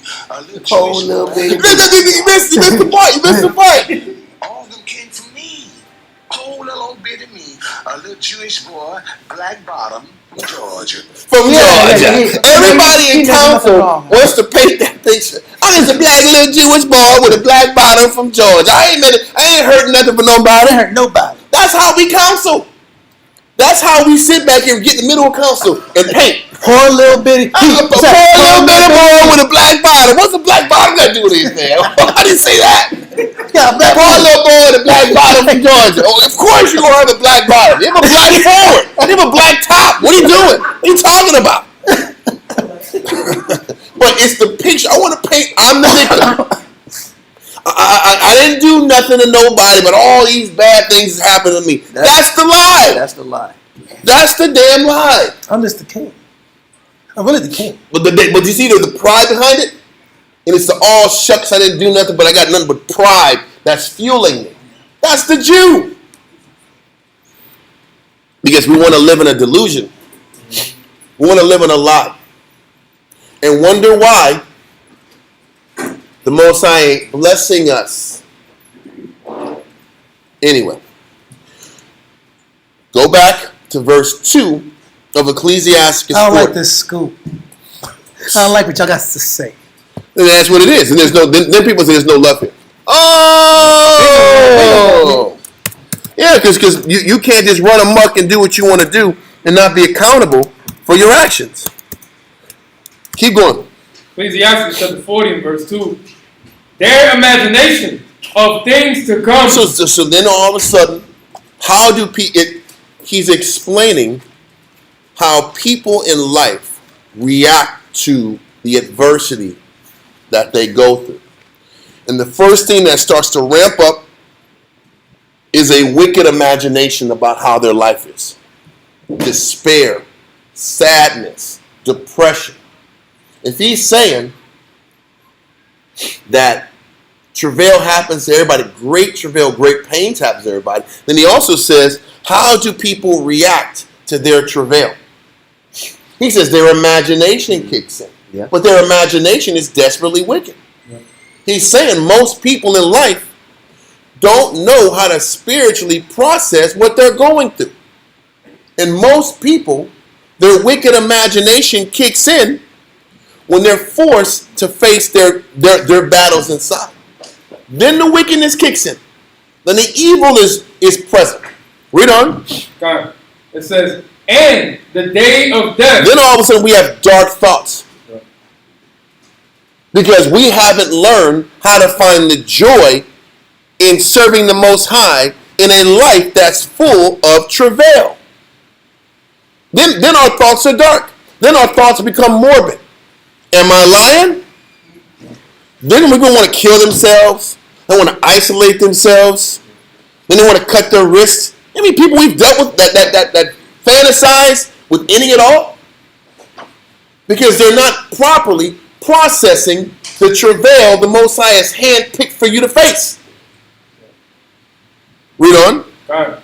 Their imagination of things to come and the day of death trouble their thoughts and cause fear of heart. And he's explaining that fear of heart and that trouble in their thoughts are all based upon what? Their incorrect processing of the travail that each man and woman has to go through in their life. What we like to do when we face travail, we want to control our environment more. Yeah. We want to control our environment, or we want to be angry, cold, hostile, evil. Whatever it is, we all process the travail the Most High puts through us in our life the wrong way. And this is why Christ's life and his template and what he taught is how we have to literally trace his way of thinking, Moses' way of thinking, David's way of thinking, Joseph's way of thinking, Noah's way of thinking, all the greats. It's about tracing out a template of how they looked at the great travail that each of those men had to process. People talk about wanting counsel, but people don't really want to fix the problem. How do you fix the problem but learning how to process the great travail that the Most High has given you in your life? That's the template. So then how are you supposed to pattern your thoughts in the midst of your travail? Well, a lot of times, if you don't know how to do it, it'd be best that you follow somebody that is doing it. Because a lot of times people don't have the knowledge on how to fix their problems, but there's somebody who's faced that problem and already been overcome that problem that's available that you can attach yourself to and show you how to get past it. But the problem is, people don't ask the right questions because they don't want the right answers. It's that simple. You know what people do? You made me feel bad. You pissed me off. I don't like how you told me this. That was rude how you communicated to me. Why did you raise your voice when you told me these things? That lets me know you don't want the answer. Because if a person wants the answer, then you'll focus on how to fix what ails you. But you know what? This is why. You read in Isaiah, Israel says we want to hear what? Smooth. We want to hear the company answer. We want to hear, oh yeah, you just a little boy from Georgia who got black bottom? I understand that. It's a little bit. Let me rub some tussin on it. Yeah. Make you feel better, baby. Because you're a little boy from Georgia. He did nothing It's wrong. going through all these things. You had great intentions. You a good spirit. I'm the king. You are the king. You are special. Yeah. You are special. The Lord made you special and highly And favored. wonderfully made. Sure enough, shoot. Don't let nobody tell you anything different. Yeah. That's what we want to hear, right? That's real. Right. It's What's funny, wrong, but it's man? very true. It's funny, but it's very, very It's the true. truth, right? He did nothing wrong. But that's what we want to do. We don't want to deal with. We don't want to operate in truth. For 30 Christ years. gave us truth. Listen, think about what he said in John chapter 1. He said, Moses gave you the law. Christ gave you the true way to look at yourself. Because, you know, we want to operate with the law and still live in his lie. Live in his And they delusion. want to kill both. That's the funny part. Good. Moses gave you the law, which is to see yourself, and you want to kill him. Christ gave you the true way of how to look at yourself in the law. And you didn't like that either. Because all Christ showed you is your intentions ain't what they're supposed to be. Your disposition isn't pure. That's all Christ came out to do. To give us time and to show us that our disposition isn't as pure as we act like it is. And this is what being in the quote-unquote truth is about. It's not about going to the camp or it's about this camp and that camp. It's about wherever you are in the US of A, in a Bible school, are they getting you to see what's really inside of you? Are they showing you in the book what's really in your heart and what's really in your intentions? Or are we constantly dealing with the victimhood of being a Jew? And that's where it goes back where I said about Israel wants to keep talking about the oppressor, the oppressor, the oppressor. You know what the greatest oppressor on earth is? It's the Jew. The Jew is the greatest oppressor on earth. How about that? Because when we had a chance to run the camp, we were oppressing our own people too. Were we not? God. That's what all these Sabbaths remind us. When we had the power, we took advantage and we robbed and we exploited. For business purposes. Remember in Nehemiah, when they heard this great cry from this woman, everybody was sitting back here, came off of their jobs to build the wall. People didn't have no money. And what did the leadership do? We'll give you some loans. Predatory loans. But they were predatory loans because we couldn't pay it because we were all sitting back here and the building took longer than expected. Now I got to take your kids and they got to work for me. See that? You one of the situation. You were taking advantage and exploiting people. And then Nehemiah said, listen, I will pay their debts off. But you guys got to stop this. All right, man, I'll forgive this one, man. They didn't want to do it, though. Yeah, you'll forget this one? Then we'll let this one slide. But we're a bunch of predators. We take advantage of people, too.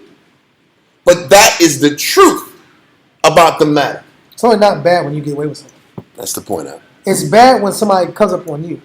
But it's not bad when you come up with somebody But else. this is what the truth really looks like. Listen, yes, the truth is you have good aspects to you.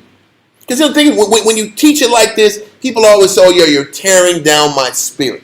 You heard that one before? Okay. You're tearing down my I spirit. know what that really means, though. It means you're tearing down The lie that I initiated in myself. The lie that I used to look myself in the mirror every day. Stripping my covering off. Con. That's the tearing down of my spirit. The question is, what spirit is being torn down? That's the real question. That's the real question. Yeah. Maybe there's an evil spirit that's being torn down. Tear down the evil spirit. That's Right? It didn't say, you're smearing my makeup. Yes. That's really what it is. Kinda. Listen, this isn't about being mean. This is about living and operating in truth. The thing about this, what was Christ known for? Reading your what? He read your thoughts. He knew how you really were. And Christ operated with that truth. A greater truth than we dealt with. Because what we like to do is present something in the front and be something on the inside different. Yeah. That's how we operate with the law. And Christ says, no, we're not going to deal with that. I'm going to deal with what's really inside of you and why you do what you do every day. And what's your motivation behind these quote-unquote good works? Or the long fringes. All these long phylacteries. Yeah. Mm-hmm. All this. What good is all this prayer if you hate your brother? What good is all these fringes and strings on your clothes if you can't stand your people and you don't want to submit to the Most High and change what's inside of you? Then what good is what you're doing every day? Anyway, do we understand this so far? Keep reading in Ecclesiasticus 40. Without one. Let's get you saluted in.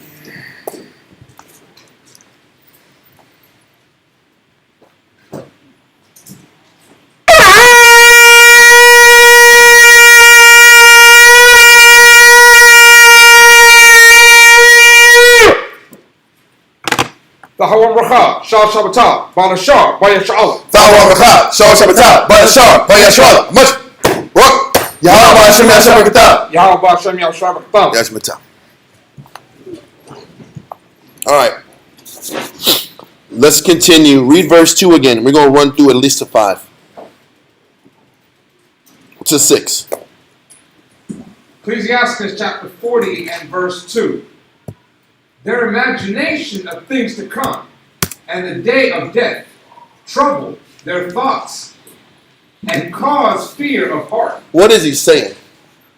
Because of the great travail, the Most High has chosen for everybody on earth to live. Mankind, in a response to great travail, reverts to morbid thoughts. Reverts to extreme destructive thoughts. This is the nature of our people. The nature of our people is violence, sadness, anger, and despair. Which one are you? Read on. From him that sitteth on a throne of glory. So from the person who's rich, read on. Unto him that is humble in earth and ashes. Everybody has to suffer travail. And the question is, the Most High is looking at every one of us on earth, asking ourselves, how are we processing the challenges the Most High has provided to us in our life? Read on. From him that weareth purple and a crown. Unto him that is clothed with a linen frock. Rich or poor doesn't change. Because if you're on top, you're always worried about losing your position. Yep. And when you're on the bottom, you're angry about what you didn't get at the top. Yep. Everybody is the victim, or everybody is afraid of being made the victim. So once again, how everybody processes life is sick and evil and twisted and wicked. And this is why Christ had to give us the spiritual way of how to think and process through all of our travail. Read on. Wrath and envy. But once again, our response to the travail that goes in our life, we want to sit back and be retaliatory. We want to be angry. Everybody, when you get to the root of them, is mad about their mama, mad about their daddy, mad about their auntie, mad about their cousin, mad about all these things that happen to them. Am I right or wrong? And then either what we want to do with the trauma or the drama we went through, we want to sit back here and hurt the person who hurt us, or hurt the person in front of us who is just gonna have to deal with the collateral damage of the negative in you. It's all wrath. It's all wrath. It's all, I want to sit, I'm angry because I didn't process my battle properly. So now I want to make everybody else suffer like I suffer. Am I right? Is that not the nature of our people? Read on. Another word is I want to oppress.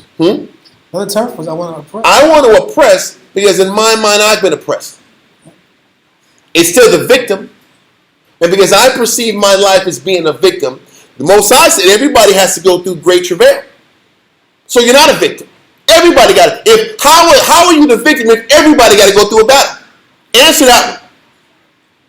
How are you the victim if everybody goes through great travail? You're not the first, you won't be the last.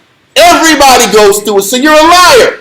That's the first obstacle you have to get over. You're a liar. Everybody got to suffer. Everybody goes through great travail. You're not this poor little boy with a black bottle from Georgia. I went there for a reason. You're not the victim. You are no different than anybody else that's ever walked on earth. There's been fortune given to you and you suffer. People have looked after you and you suffer. Why are you any different? You're not. You're spoiled. You're a spoiled brat. That's what everybody that sits back here and walks in this victimhood really is. So he says how we negatively react to the little suffering we went through. We operate with wrath. Look up wrath, 1828.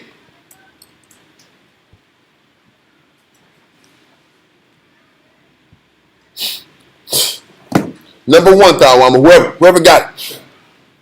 So when we sit back here and go through our suffering that God ordained for everybody on earth to experience, read on. Wrath. We operate in what? Wrath. Violent anger. So people will start throwing things and breaking things because we're just so damn angry. Didn't the Most High say that furious anger is not made for people who are born of women? Nobody got the right to be flipping angry. Why are you angry if you believe in the Bible? Because the Bible tells you your life should have been worse than what it was. Because that's what mercy is. If you really understand the Most High, however bad your life was, the Most High should have made it worse for you. For what you either did in your past or what your parents did in the past. You deserve worse, but He didn't give it to you. So why are you mad? If for everything you got, you didn't deserve that, and He still gave it to you. So why are you mad? This is why the Most said anger is not made for man.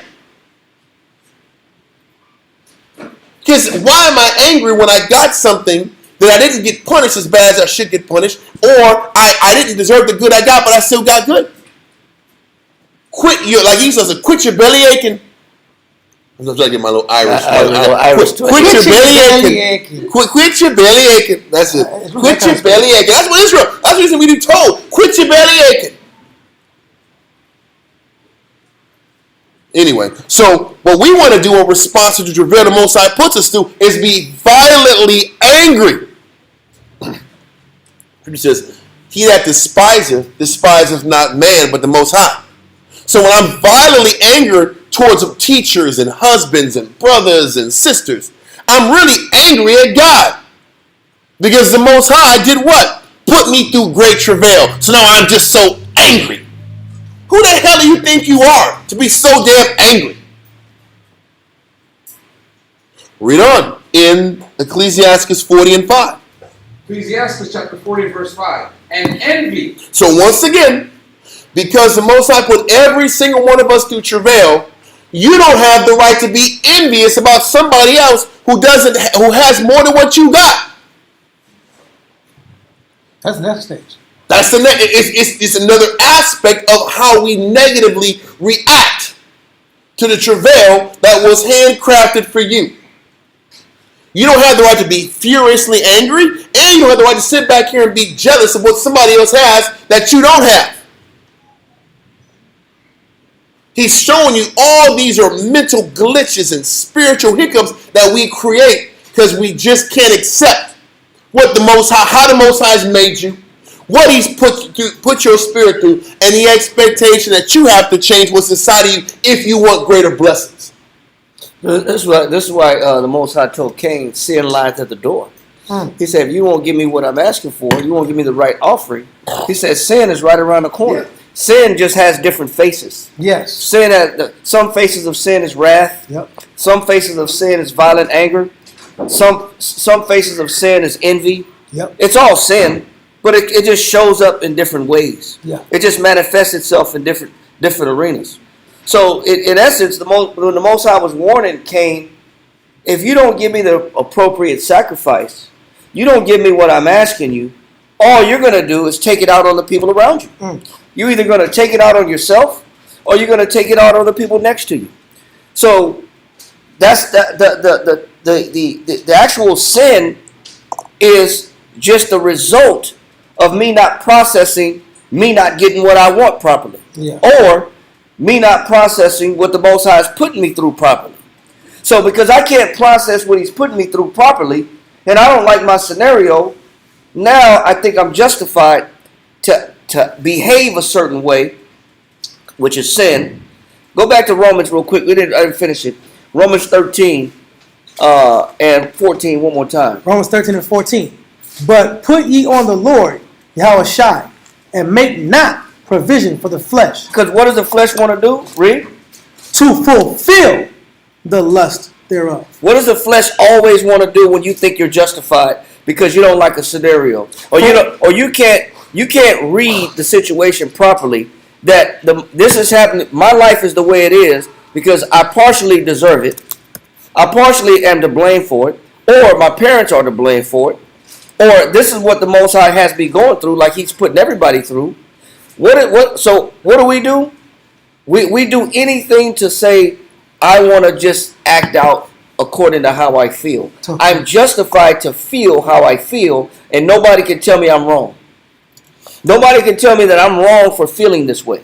So if I'm jealous, I'm envious, hey, I'm justified and envious. Because look at all the battles and the suffering I went through. But the Most High said everybody's suffering, so there's no excuse to have envy and wrath in your heart. And you have no justification to be angry because your battle and your hell is just a little different than their hell. So there's no excuses. Quit your belly aching. Yeah. Read verse 13. Verse 13. Let us walk honestly. That's why he says stop lying. Honestly and truth. Stop the lying. Stop the cap. We say cap. Cap. People say cap. Young generation say stop the cap nowadays.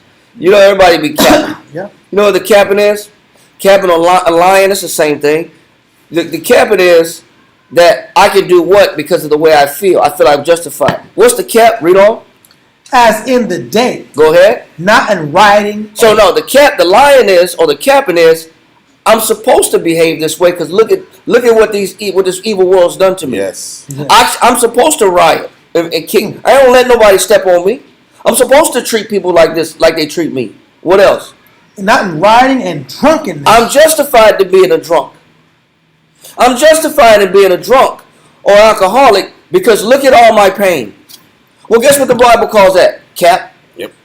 That's You're a lie. a liar. You're delusional. You're not justified in being rioting, being violent, throwing stuff around, throwing people around, or being a drunk. What else? Not in chambering. Chambering is what? Laying up with people. Because some people don't want to do drugs when they're negative, when they're angry. Some people want to chamber and find other women or other men to bounce around with when they're angry. You hurt me, so because you hurt me, I'm gonna go find another guy. What? This is how people think. This is that cap. This is that cap right here. I'm gonna go give me another one. Yeah. You know what I'm saying? Yeah. I'm gonna feel good. Yeah. Read on. And wantonness. And wanting the same thing. Read on. Not in strife. It said, and also, people. The cap is, I get to take it out on somebody else. Wrath. Had nothing to do with it. I gotta vent my frustration on somebody. Somebody got to get it. Yep. Yeah. Somebody's got to get my frustration. Read on. And envying. And what else? Envying. It's the same thing that Awards reading in Ecclesiastes chapter 40. And it's all based upon a lack of acceptance of the travail that was created for each and every one of us. These verses prove nobody has an excuse to be negative. No. All your excuses are just blown out the water. The truth of it is, I just want to do it because I want to do it. Because I'm really a negative person. Right. But people don't want to realize I do negative because I'm just negative. There you go. I'm selfish because I'm selfish. I sit back here and give myself to whoredoms because I just want to do whoredoms. I want to get drunk. I want to get high. I want to do negative. I want to sleep around. There's no reason. There's no reason I went through this and I went through that. Whatever.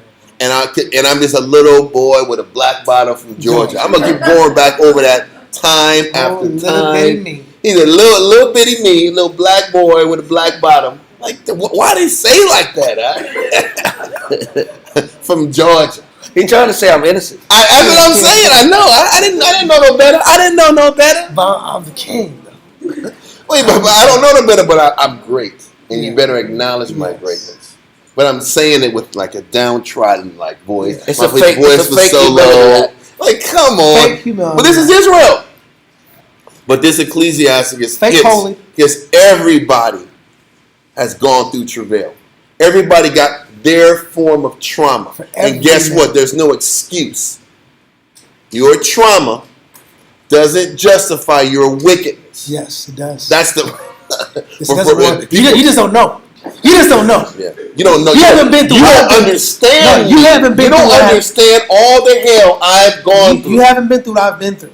Okay. So but God said great travails for everybody. So there's no excuse. He's wrong too. That's what you really want. Nobody want to say that. That's what you really want. I want to hear somebody say that one. That's what I want to hear. They won't see. Because I'm done after that. I'm getting the hell out of that council if I hear that. Council's concluded. Class dismissed. We pushing buttons, Fold getting the the hell books. out of here. Hold the books out. There's nothing else to say at that point. But, you done with your verse? Huh. Let's go back to Ecclesiastes 40, verse 5. Ecclesiastes chapter 40 and verse 5. Wrath and envy, trouble and unquiet. Listen, how many people are unquiet or just unhappy and just vexed and bitter? Unquiet. They just complaining all the time. Come on! It's never silence. It's never peace around this person. And because, you know what, I can't get past the travail the Most High chose for me to live.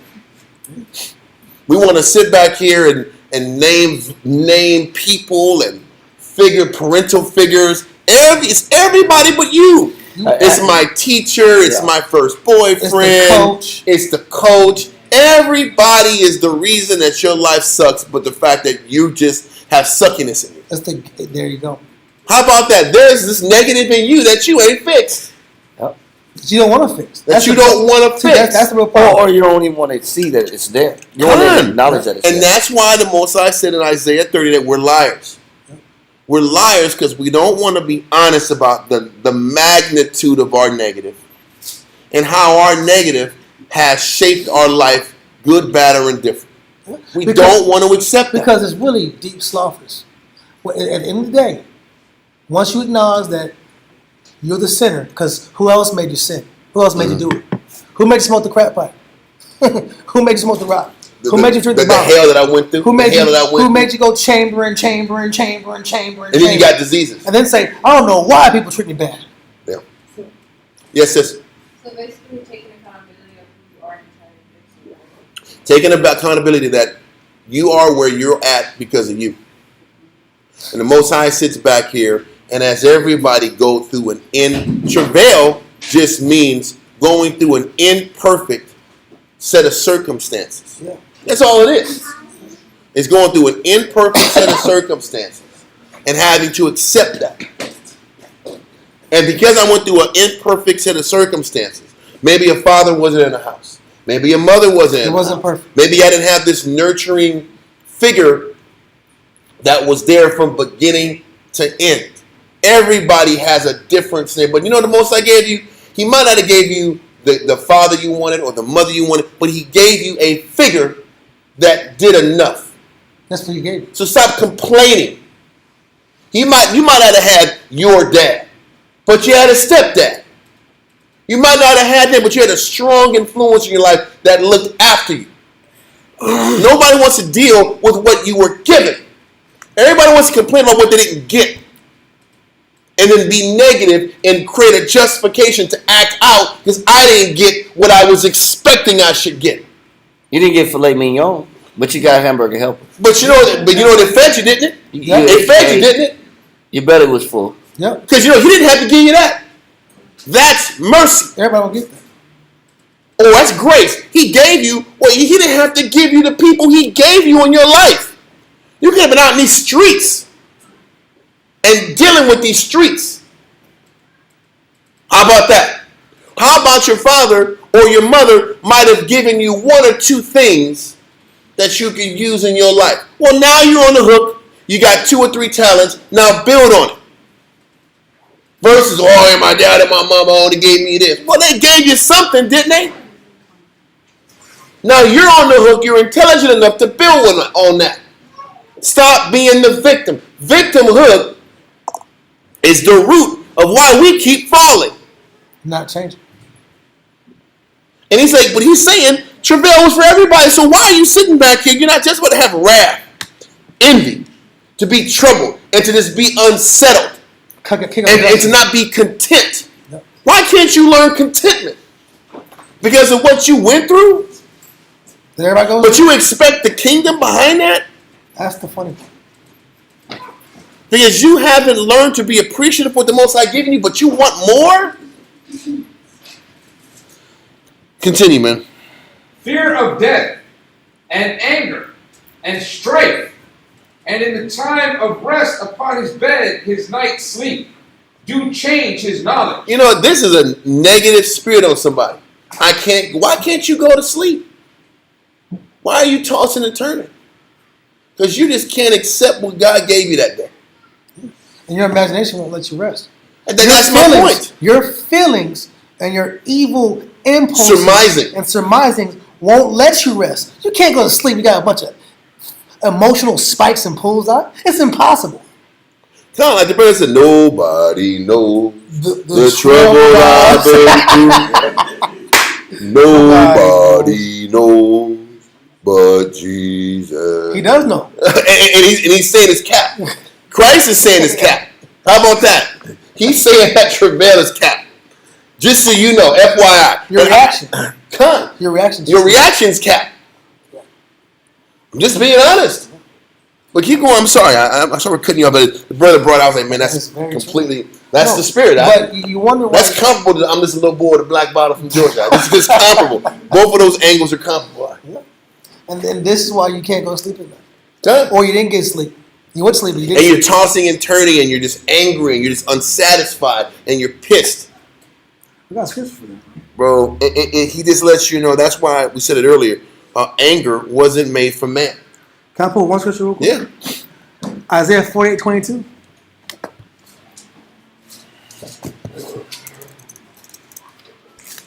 I used to this scripture's always been misquoted, but this is the real quotation of that point.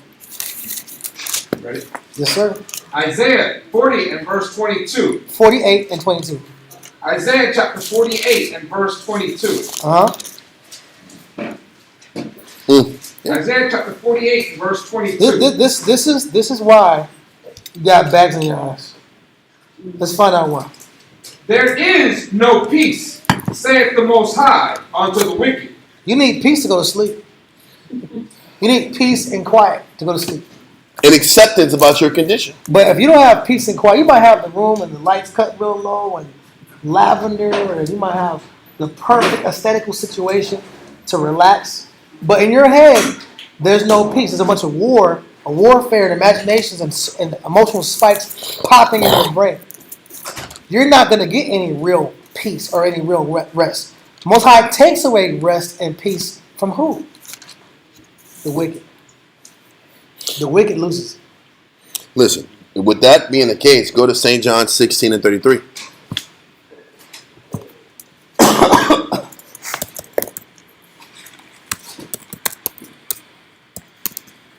And this is why we read on Monday how Moses said, if you can't find happiness in serving the Lord, why do you expect him to give you anything? If you can't learn to be at peace, you know what being happy about serving the Most High is? It's accepting the travail he gave you and getting the lesson about the great travail he gave you in your life. You ever try to sit back here and approach the person who was the symbol of who hurt you in the world? Do you ever really get an apology? When you want to sit back and talk to the person who hurt you, I got to talk to this person if they want and to get closure. Get closure. Yeah. Does the closure ever work the way you think it's going to work? Never. Most of the time, is I did my best. I did a great job raising you. Like, what? Because they don't want to sit back and deal with the fact that they made mistakes. But the point is this: why are you going to them to get closure? Most I said, I put the travail on you. I put it in that spirit to sit back here and quit and fail you. I gave you everything you got. And to be completely honest with you, you don't deserve what I gave you. That's truth. That is the truth about every one of us in our lives. And I don't need to hear a 5-hour soliloquy about how your hell is different than anybody else's hell. The truth is, he knows exactly the good he gave you and the positive he gave you, and it was enough for you. And if you can understand that, then we can read John 16 and 33. Read that. John chapter 16 and verse 33. These things I have spoken unto you, that in me ye might have peace. In learning and embracing how Christ thinks, you can have peace. Don't forget, remember when Christ was about to be crucified? Did he want to be crucified? But what did he say? He says, if you will pass away this cup, please pass it away. I really don't want to go through this. He said it how many times? I think 3 times. 3 times. And then once he understood it wasn't changing, he realized he had to accept whatever fate the Most High had planned for him. This is what Christ was explaining, that when we sit back and learn how to think like Christ, you will have peace of mind. And you won't be running around here tossing and turning in your bed at night, not getting any sleep. You won't be angry. You won't be embittered. You won't be operating with this unquietness that's in most of us. Can you learn how to accept how the Most High develops you? Can you accept the losses the Most High intended for you to lose? Can you accept the regressions that you have to experience in your life? And can you also realize that for everything you might have lost, He's given you a lot? That is the truth that we all have to learn to accept in the mental space. We have to learn to accept. If we can do that, in me, in Christ, you'll have peace. Read on. In the world ye shall have tribulation. In the world, you will have tribulation. The tribulation is what? It's what we're reading in Ecclesiastes 40. We understand. Listen, Paul and them wasn't sitting back and running around here ultra focusing on the Jew being the black man. No. He wasn't focusing on that. He was focusing on, once you know who you are, what is the meat and potatoes of what it takes to please Christ? It's this. And as a national community, do we teach this enough? Do we teach that as a nation, we're ingrates, we're ungrateful, and we haven't learned to appreciate all the good the Most High has given us? And do we teach enough that we don't deserve what we've gotten already? And that we should have it worse? Because that is operating in truth. And this is why we need to go to the wilderness. What do you think is going to happen in the wilderness? Say, for instance, the Most High gives us 20 more years. Do you think in 20 more years we would have evolved enough to deal with these harsh realities about ourselves? What do you think we're going to be getting purged in the wilderness concerning? These same elements we haven't learned to grasp yet in our lives. And it's basically mentioned as a stony heart. That's all it is. It's a stony heart. But and that's the point. That hasn't been worked on as a nation, as a community. So what do you think we're going to be having to face in the wilderness? We're going to have to learn appreciation. We're going to have to learn how to stop being and playing victims. We have to learn this. We're going to have to be able to learn that all the good the Most High has given us, all the blessings He has continuously offered us, in order for us to endure the wilderness, the purging, because it's purging.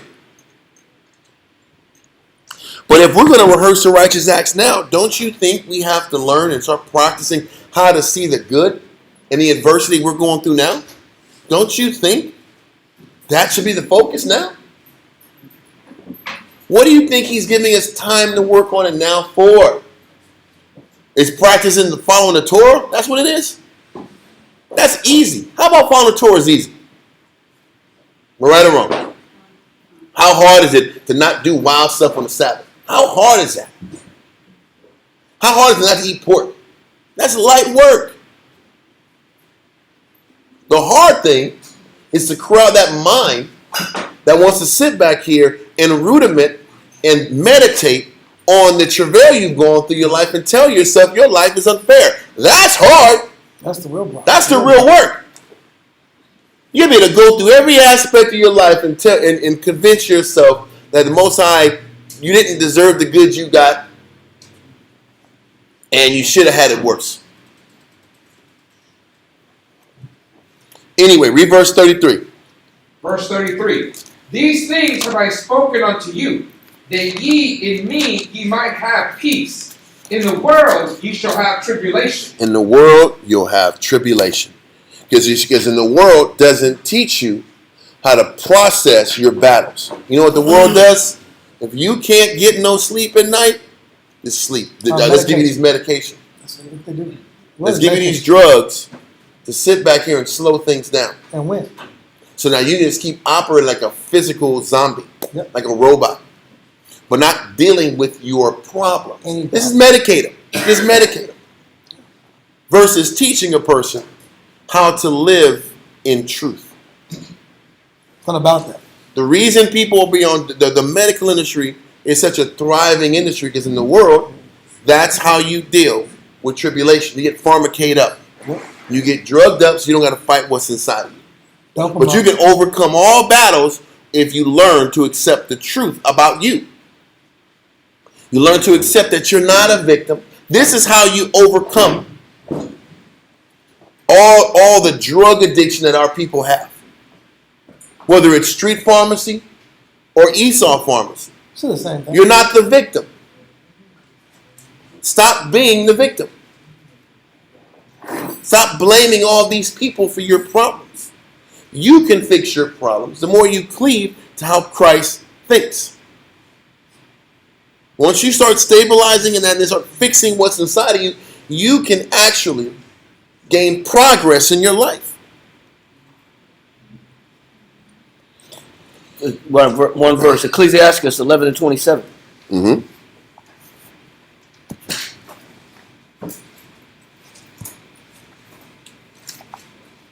Ecclesiastes chapter 11 and verse 27. The affliction of an hour. It said, how long does it take for people to get negative? The affliction of an hour. How long does it take people to change their outlook? The affliction of an hour. They say all day. The affliction of an hour. That means, do you have to catch hell all your life? The affliction of an hour. It says it only takes what? An hour. To do what? Maketh a man forget pleasure. It says, so all the good that God has done for you in your life, all it takes is 1 hour of bad, and you throw away all the good. And that's what our people do. Yep. We throw away everything good that the Most High has done because we had one bad week, or we had one bad day, or one bad hour of the day. So the whole day's bad? Yes. Because I had one bad hour, so Yep. the whole day's no good? Yep. Or I had a bad year, so my whole life sucks because Yep. I had a bad year. Because you can't accept the travail the Most High had for you that year. So it just shows you how our people, in our perspective, it doesn't take much at all for us to turn negative and not see the good. All it takes is a little bit of bad. I think I mentioned it before in class. Before I forgot the ratio, but 1 hour out of 24 hours is like a 4% of a day. It's like 4.15% of a day or something like that. But it's not. It's like 4.17%. It's not even 5%. So 1 hour is not even 5% of a day. But all we need is a little bit of negative, and everything good is no longer in existence. Yep. Applicable. Yeah, it don't apply. That means all I had was one bad person in my life that I had to encounter. But there's no good people on the earth anymore. There's nobody cares. Because one person didn't care, now nobody cares. Yep. It just shows you the extremes. This verse shows the extremes of our people. We catch a little bit of hell, and now everything's bad. Nothing's good. It doesn't take much to make our mentality sour. Because we walk around here and we swear that everybody else got it better than us. And that's the lie. Yep. The lie is we tell ourselves everybody else has it better. And my life is unfair. When in actuality, the Most High gave everybody great travail. Can you accept that He's given everybody equally great, difficult situations to deal with? You just might not know their situations. You might not know the evil. You don't care to know. Nah. Because you just care about what they have that you don't have. Or what they're not going through. Come. And this is the sickness of our people. Or it seems like they have it easier. Yes. But the problem is the sickness is that we don't accept everybody has equal battles. And then we take the whole process the wrong way. And half of us just can't even live life properly because we just can't accept what the Most High has put us through and how much even through even through what the Most High put us through, you can't identify the fact that he still loved you more than you earned and deserved, and he should have made your conditions worse than what they are. We have to learn to navigate in that space, or you'll never proceed further in pleasing the Most High in Christ. And you won't make the kingdom, because that is what it takes to make the kingdom. Not saying Yahweh Ba'Shem Yahweh Shai Barakatah or Yahweh Shemayatah Ba'Shem Yahweh Shai, I know I'm an Israelite. That ain't enough. If you can't come to grips with everything you've gone through in your life and still find appreciation and happiness, you're wasting your time. Playing Jew, wearing stringy clothes and acting like you're doing what you're supposed to do and fixing it, because you're not. Go continue in Ecclesiasticus 40 and 5 and then jump to 6. Ecclesiastes chapter 40 and verse 5. Wrath and envy, trouble and unquietness, fear of death and anger and strife, and in the time of rest upon his bed, his night's sleep, do change his knowledge. Listen, for those of us who battle negative outlooks, how much of a weight and a burden is that on your spirit? How much of a burden is on your mind when you keep telling yourself life ain't fair? Nobody loves me. Nobody cares about me. Isn't that burden massive? It's enormous. It's a massive burden. And this is why, because Christ understands how massive that sickness is. Read Matthew. Hold this and read Matthew 11 and verse 28.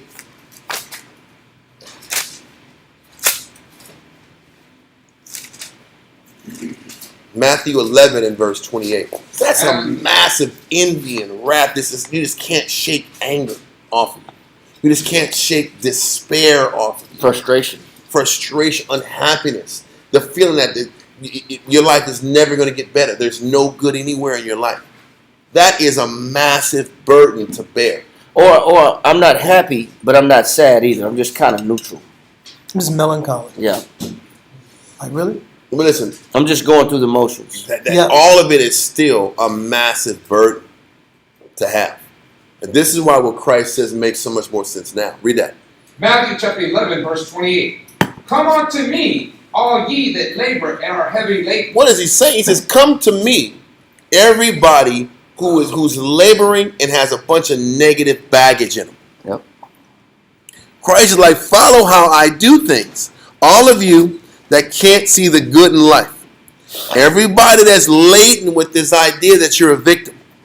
Laden with this bitterness.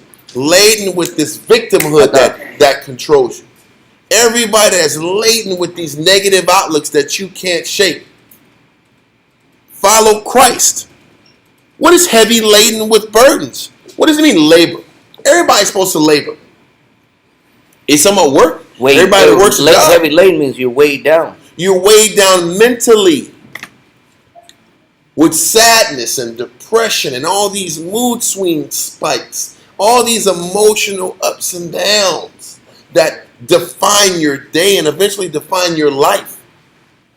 There's everybody that can't just control their thinking, control their emotions. Come to me. Read on.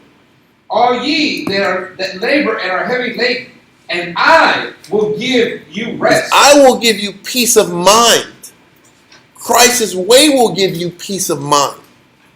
Read on. Take my yoke upon you. He says Christ's yoke is 10,000 times lighter than the worldly yoke you play with.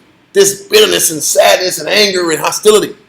He says, let that crap go. What does he mean by letting that yoke go? Or that burden go? He's saying let that way of thinking go. Let that way of thinking and processing your life, let it go and learn how to think like Christ thinks. Learn how to be appreciative like Christ is appreciative. Learn how to see that in your life, how is the Most High giving you more than what you deserve?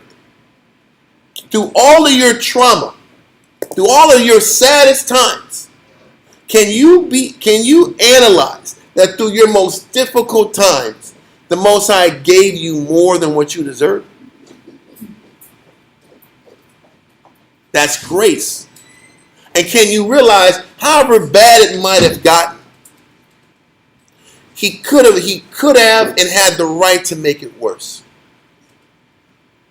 If you can learn how to process life that way, your mental yoke will be so much better.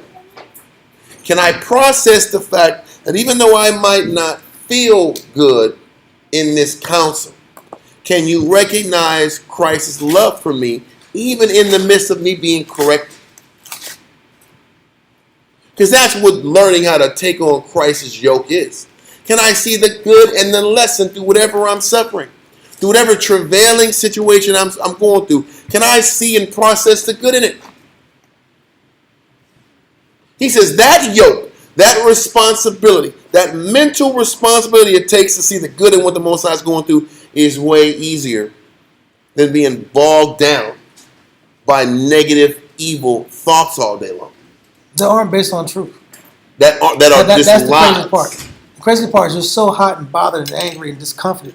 And it's all 95, 98% lies. And Why are the crazy thing is this: uncomfortable over lies? and the crazy thing is this saying the idea of the thought that we've gone through life unloved is not true either. It's just said, going through life unloved is a massive burden. It's only a burden if you truly believe that you've gone through life unloved. However, the problem is we just don't like how God shows his love towards us. That's the problem. You are loved. You just don't like and accept how he loves you. You want love a different way. And that's us being the brat again. Because if I can tell myself I've gone through life unloved, it's because I haven't seen and taken enough time to see how the Lord has loved me. It's still a sickness and a deficiency in how we look at things. Because you're right, a lot of people walk through life and say and fantasize about how they've been unloved. And nobody gave a damn about me and nobody loves me.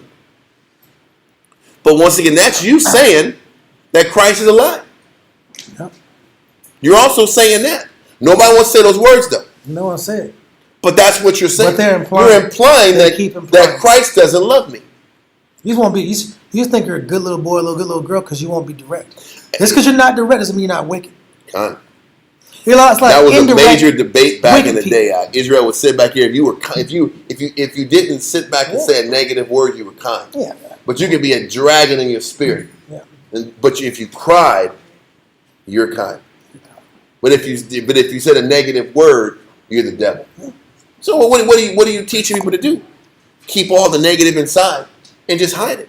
Hide your evil intention. That's not Christ. That's more demonic. That's more demonic. Because it makes me comfortable. Because you're not saying what's inside of you it's easier for me to live my life. Because I'm really lazy. Exactly. I don't want to deal with the problem, so just don't say it. And smile. Now we have a nation full of this fake people. And this is what Christ was saying. Christ, the law, Moses gave the law. Christ is teaching us how to live in truth. And to sit back and not be this liar. But in order to not be a liar, you have to realize that the negative that you hold on to is a greater burden for your spirit and on your spirit than learning how to see it Christ's way. That is a lighter burden, a lighter mental burden. Read it. Continue. Verse 29. Take my yoke upon you and learn of me, for I am meek and lowly in heart. And he says the way that he carries his burdens is through meekness. What does meekness mean? To endure injury without resentment. He says the way that you learn to deal with the travails the Most High presents it in each and every one of our lives, you have to learn to not take those travails personally. So if I'm not going to take what I've gone through personally, then that means there's a spiritual lesson behind it. So you have to, through the scriptures and through counsel, rewire your mind from this burdensome, wicked way of looking at things that takes everything that you're going through personally, reconstruct it, reprocess all the things that I've chosen to be a burden, and learn how not to take everything that I've gone through, that everybody has to go through, personally. And learn to see the lesson in what Christ puts you through. He says, if you learn how to do that, that burden, the responsibility it takes for you to study, inventory your mind, and see things in a pure light is a lighter load than this negative, evil, bitter load that you hold on in your life of resentment and anger. And blame. And a lack of accountability. That burden is actually heavier than Christ's spiritual burden. Read on. And ye shall find rest unto your souls. Doesn't this make so much more sense now? Then you'll find rest and peace of mind once you can stop fighting in your head about how you're the victim and how life is unfair and how the Most High is unfair. Didn't Israel kept talking about the burden of the Lord, the burden of the Lord, the burden of the Lord? Yeah. Israel kept being bitter in the Old Testament about how their life was such a burden. When they were the burden. They just good, but they were incorrect in how they processed their life. That was the sickness. And if you can't fix that, you really can't even follow the law properly. It's impossible. Because in order to follow the law, you have to learn to be happy. You can't be happy if you can't see the good and the lesson through everything you go through. Does that make sense? I hope this makes sense. It's clear as day. Our fatalistic thinking and how negative we process the travail that we all have to go through is why we can't grow and get closer to Christ. And Christ is begging us, just learn how to look at things spiritually. Look at things with meekness. You're not the victim. You have to learn how to sit back here and not take people personal. Not take what you've gone through personally. This is the key. That's what the Most High says in get Ezekiel chapter 18, verse 29. Which one is it? Ezekiel chapter 18, verse 29. Ezekiel chapter 18 and verse 29. Yet saith the house of Israel, What does the children of Israel say? the way of the Most High is not equal. What does the children of Israel say? The way of the Most High is not equal. When you point the finger at the Most High, That was one I was looking for. and you point the finger at the Lord and you say, Lord, this is not fair. What are you doing when you tell the Lord my life isn't fair? What are you doing? You're blaming the Lord. Mm-hmm. So I'm pointing my anger or my frustration. I'm venting it out on the wrong person and the wrong people. The minute I tell the Most High this ain't fair, what does the Most High say? Mm-hmm. It says, O house of Israel, are not my ways equal? He Are said, not your ways? What does the Most High say? Are not my ways equal? The Most High said, I am equal. I am fair to you. Yes, I've given you travail, but I've also given you a solution to the travail. And I've been merciful through the travail. Man. Yes. And I've given you grace through the travail. And I really didn't punish you all the way. Wow. You deserve worse. I didn't punch you all the way. I didn't punish you all the way. It could have been worse. He says, is not my way what? Are not my ways equal? Are not your ways unequal? He says, who's not fair? Our ways aren't. Our ways aren't fair. Everybody knows that one? Because the way we look at things, the way we look at affliction isn't fair. The way we look at travail isn't fair. The way we look at going through hard times isn't fair. The way we process pain isn't fair. The way we process hurt isn't fair. We're always looking for somebody to say, it's your fault I feel this way. It's your fault that I have this feeling. Is it really the Most High's fault? Or the people around you's fault because you have this feeling? It did not the Most High create medicines of the earth? Why did the Most High create the herbs? You can go back to Genesis. He made the earth for what? Medicine. So what does that mean? What does that mean that the Most High already knew that was going to happen for why the Most High created herbs for medicine? Because he already knew that you was going to get sick. The Most High already knew the body was going to fail, that you were going to get ill in your life, at some time or another as you are on this earth. So, as a preventative measure, the Most High made herbs when he made man, and he made the herbs as medicine. That means the Most High already knew you were going to get sick. Therefore, he already created a remedy. Just like the Most High knew you were going to get angry, but he already created the remedy. Just like the Most High knew you were going to get depressed, but he already created the remedy. Just like the Most High knew you were going to blame somebody for what you're going through incorrectly, but the Most High already created the remedy. The remedies and the medicine is already there. Because the Most High has that much love. But what we'll do is, we'll say, man, there is no medicine for my problem. Or I'll self-medicate. I'll find my own solution. Yep. I'll find my own solution for the way to make myself feel better. That's when the chambering goes on. Yep. That's when the sleeping around goes on. Yep. The wantonness. That's when the drunkenness goes on. Yep. That's when the getting high goes on. Because then that's me finding my own solution to deal with my issues. When that wasn't the method that the Most High told us, that would be the solution to our problems. The solution to your problem is learning meekness. Yeah. Meekness was already there. I know. It's already been on the earth. I know. Forgiveness was already on the earth. Patience was already on the earth. Understand the idea that everybody suffers. Everybody's going through hell. The problem is how we react to the hell that we've gone through is always the root of the sickness. We react to our travail the wrong way. So, read Matthew 11 and 30. Matthew chapter 11 and verse 30. Meaning, read verse 29 again. Matthew chapter 11 and verse 29. Take my yoke upon you and learn of me. Take Christ's way of looking at things on you. Read on. For I am meek and lowly. He says, I'm meek. I have the capacity. Christ says, I have the capacity to not take personal the travail and the great travail that I've had to go through. I'm not going to take it personal. And he's lowly. Lowly means he's not above taking a step back.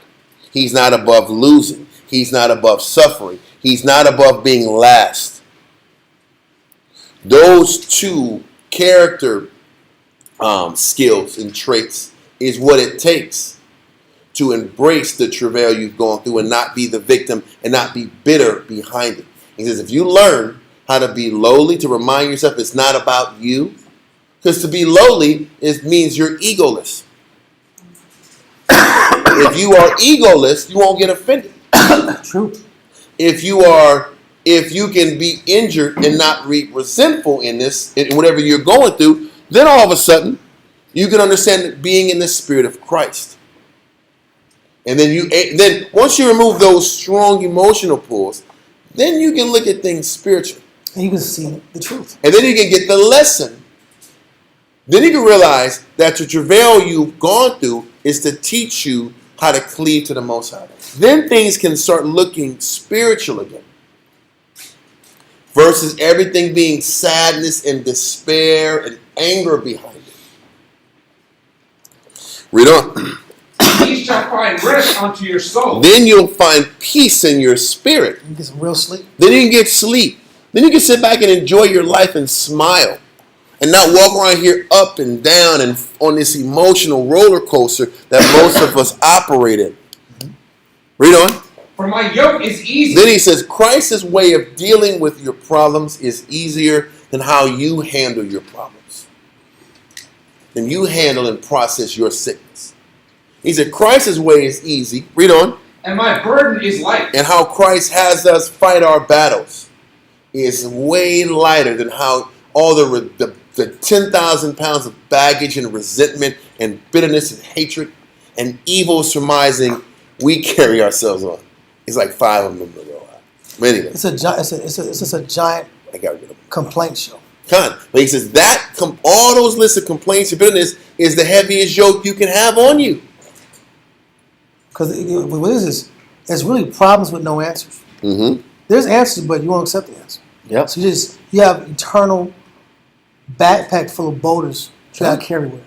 And then you become a burden on people. And then now you're satanic. Now Christ ain't with you. Yep. Now Christ isn't flowing through you. Now the Spirit can't work with you. There you go. Into a malicious spirit, Wisdom won't enter. The Spirit won't work through you unless you learn how to process things this way. And this is what Christ was trying to say about I'll leave the Holy Spirit. I'll send the Holy Spirit here for you to have access to if you learn how to be meek and humble and lowly. Lowly is egoless. No ego. Can you sit back here and understand it's never about you?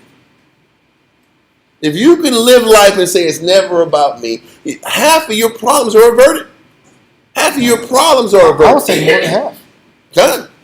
Because majority of the problem It's ego based. It's I always, can't take low. every problem is based on your ego. You're really people around you are at war with your ego every day. Yeah. Or they have to suffer behind your ego. It's either they're at war with your ego. They'll say, "Listen, I won't accept this. I will not accept this." Yeah. Or they say, "I gotta suffer under this person's ego." What else is it? What else is it? Yep. So listen, y'all go with that? Yeah. Let's go back to Ecclesiastes 40:6. Ecclesiastes chapter 40 and verse 6. A little or nothing is his rest. This is what we're going into. A little or nothing is this person's rest that can't process the travail that Most High made for all of us. They're carnally processing it. Read on. And afterward he is in his sleep, as in the day of keeping watch, troubled in the vision of his heart, as if he were escaped out of a battle. And that's how people operate. They hold on to all this negative and they're tense. Listen, you know a person that's with negative because their body is always tense. Yeah. Their body's tense. Everything about them is tense. The nervous system is all firing off weird. Because it has to do with your mindset, your psychosis, and your sickness and how you're negatively processing your battle literally affects your body. Have you experienced that? Yeah. When you're negative in your mind and everything you rudiment on is evil and negative and evil and negative, your body starts to react negative off that. I know a lot of Israelites that deal with stomach issues. What do you call it? Ulcers. Yeah. Ulcers, or other people have nervous system issues. High blood pressure. High blood pressure. Hypertension. Really heavy tension in your shoulders and neck. Yeah. All of these things are, or insomnia.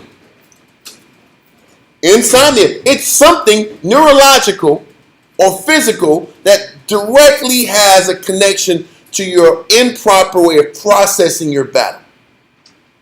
Your spiritual battle. And this is what verse 6 was talking about. You get no rest. There's no physical rest. There's no mental rest. There's no peace. And that's why Christ said, my yoke is way easier. Why live 30 years like that? Or you indulge in overeating for comfort, and then you suppress your system. So now your body won't let you rest because it's still breaking down food and it's overproducing bile in the body. And so you're negative because you have an overproduction of yellow bile in your body. Because that actually controls the outlook and the mentality. So I ate myself sick. Yes. Then I'm always tired. Then I'm dealing with exhaustion because that's my vent. All these improper vents versus just changing your outlook, which is easier. It's easier to change how you spiritually process your battle than to sit back here and deal with all the consequences of negatively processing your situation. To save your time, save your money. And your life, and actually learn to enjoy your life. I want to finish Ezekiel. I didn't finish Ezekiel. Okay. Ezekiel 18 to 30.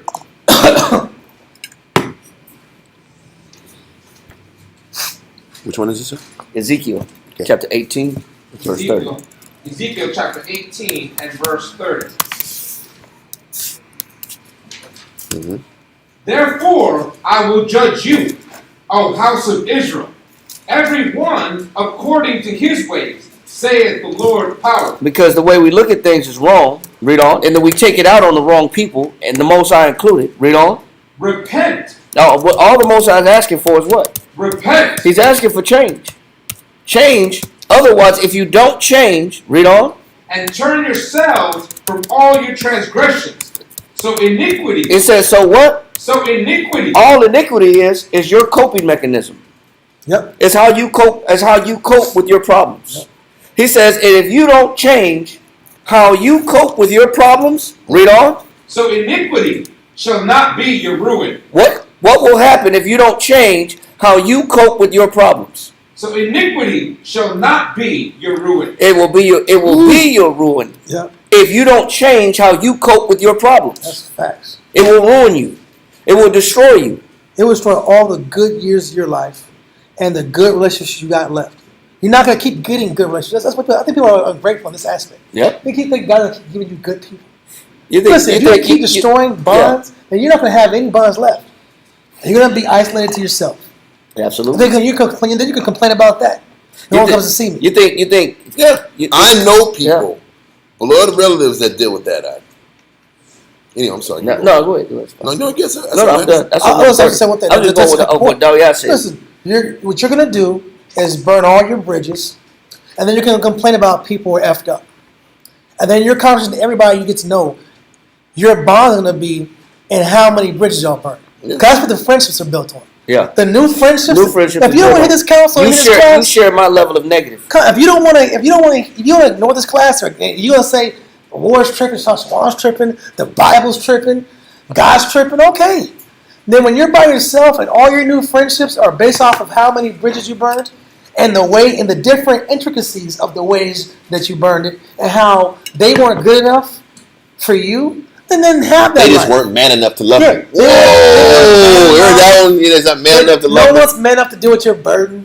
Or they're not smart enough to deal with my problem. Or they're not smart enough. Or these brothers didn't let me take advantage of these spirits. Yeah, they're not qualified. I wanted to be deal a brother, but they wouldn't let me. Listen, there's nobody qualified. Christ don't even want that application out. You don't want to sign that application out.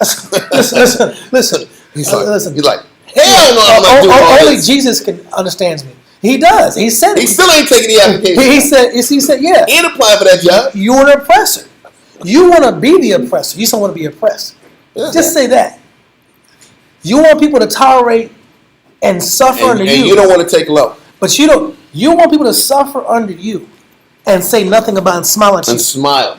You want people to smile Like at your. I got gold. I got gold right You here. want people to smile at your oppressions. Because everybody in their life has come across people that have completely ignored this part of understanding. This is a part of understanding that the lack of accountability and the victim complex has ascended to an apex for certain people. Yeah. And people have apexed, and these two these two major, right? these two major blemishes. There's people who have mastered victimhood, and they've mastered arguing with anybody that tells them any kind of truth. And then you see the condition, the mental conditions people are in. Ask yourself, do you want to live like that? The question is, how much does that mental condition weigh? Because eventually it'll break you down. How much does that negative mind weigh? How many pounds is it on your head? Yeah. What is it? What's the result of having that negative consequence, negative thought process? What is the cost of it is on your body and the people around you? You know the cost. One of the major costs of it. They give the worst advice in the world. These people who have negative perspectives and negative complexes, they just elect themselves to be counselors. They elect themselves to be people that can give people advice about life, but it's all based off their evil perspective. But it's trauma advice. It's trauma advice. And they give you the worst trauma advice. And they end up, and how about when you follow that advice like a fool, you end up being just like them. Just as negative. Just as negative. Now you got something coming. Exactly. Now we can correlate with each We other. can correlate, and now you have a friend. Now we got friends. Because if you want friends, you're going to have friends, but they'll be friends on the dark side. Birds of a feather flock together. That's how don't cut yourself out. You know heard that? Birds of a feather flock together. Bro. A bunch of crows in the spirit. Yep. A bunch of crows in the spirit. Just dark, negative perspective. No one was good enough. Nothing was good enough. God never gave them a break. Mm-hmm. They never had any good breaks. They never had any good fortune. And now, the time the Most High gave you on the earth, over time, it just starts to wane down. That little hourglass gets thinner and thinner. His hair gets grayer and grayer. Your hair gets grayer and grayer, and your neck gets stiffer and stiffer. Because that's the facts. With that kind of perspective, your body starts to break down. And that's because of cortisol. We talked about it earlier. We talked about it when you left in the back. Yeah. The cortisol starts to intensify in your body. You get these pangs in the belly, pangs in the back, pangs in the neck. And then you start to collecting. Your life becomes about collecting things that you like. You start to be this physical collector of things that only you like. And your whole world you're surrounded by the little things you like, and they're all little trinkets. You just collect trinkets that remind you of different memories. And all Christ is trying to tell us is that burden that you carry, his approach is way lighter. You But can you- actually live your life the right way if you just stop holding on to this negative baggage you hold on to. Can I finish the point? Yes, sir. But instead of living that empty life, instead of being trinkets, it could have been bonds, relationships, good times, good experiences, and people that appreciate you Mm-hmm. for the good you bring to the table. And you could have gave them really good, positive information and positive advice and clarity. And you would have had real spirits and real souls around you. Instead, you surround yourself with a bunch of Pinocchios. You surround yourself with a bunch of liars. Yeah. That's what happens when you want to be lied to. Then God will give you the liars. Because the only people you can befriend are those that don't tell the truth to you. Yeah. Then it goes back to, you're not my friend if you tell me the truth. I know. That's the sickness. implication in all your relationships. Distance, and don't tell me the truth, and don't be real with me. And then you love to be alone. Because after a certain period of time, you get good at it. You get skillful at isolating yourself. And then it's too uncomfortable to break you out the isolation. And then your spirit's done. Yep. That's what happens if you don't want to hit this class. I'm just letting you know, this is the other side. The other side of the coin, there is a coin in life. There is a consequence for ignoring information. If you want to ignore the information, it's fine. But this is the other tail end that you have to look forward to if you ignore what the Most High is trying to show you in the book. That was it. So what we're going to do is, we got all that. We're going to go back to Isaiah 19. Yeah, at least finish this chapter up. Yeah. Isaiah chapter 19 and verse 20. Isaiah chapter 19 and verse 20. And it shall be for a sign and for a witness unto the Most High of hosts in the land of Egypt. And this is why even all the depths we're going into about outlook and appreciation, without having a school or a pillar or a stable place for Israel to have outside of Jerusalem, how could Israel ever get anchored back to the Father? How can Israel ever get found from the lost mindset that we have? Unless there are schools and house of the Lord that are set up to bring Israel and tie them back into pleasing the It's a Heavenly reality. Father. This is too important. But keep going. For they shall cry unto the Most High because of the oppressors, and he shall send them a Savior and a great one. So now we understand that the message Christ sent was great. And he saved us. Christ really saved us from our what? Our Sin. destructive minds. Our destructive, hateful minds. By teaching us how to process and look at things the right way. And giving us more time before the Most High was going to cut us off. But Most High was about to be done with us. And there had to be a pure sacrifice to give us more time on earth to fix this, to figure this out. We were too ungrateful and too unappreciative. So these schools and these sanctuaries have to be set up in different places to give the nation that's ever expanding in different places hope and a chance. Read verse 21. Verse 21. And the Most High shall be known to Egypt, and the Egyptians shall know the Most High in that day. Now this verse is a lot of times where things are misunderstood. And the thought is that the Most High sent this temple here in Egypt to teach the Egyptian people. But he wasn't talking about Egyptian people. It was talking about a million plus Jews living in Egypt at the time that the Most High referred to as Egyptians because they weren't living in Jerusalem. Like Jews? This is the beginning of how we explain that Israelites are in different countries. And they needed to sit back here and get the Lord's word also.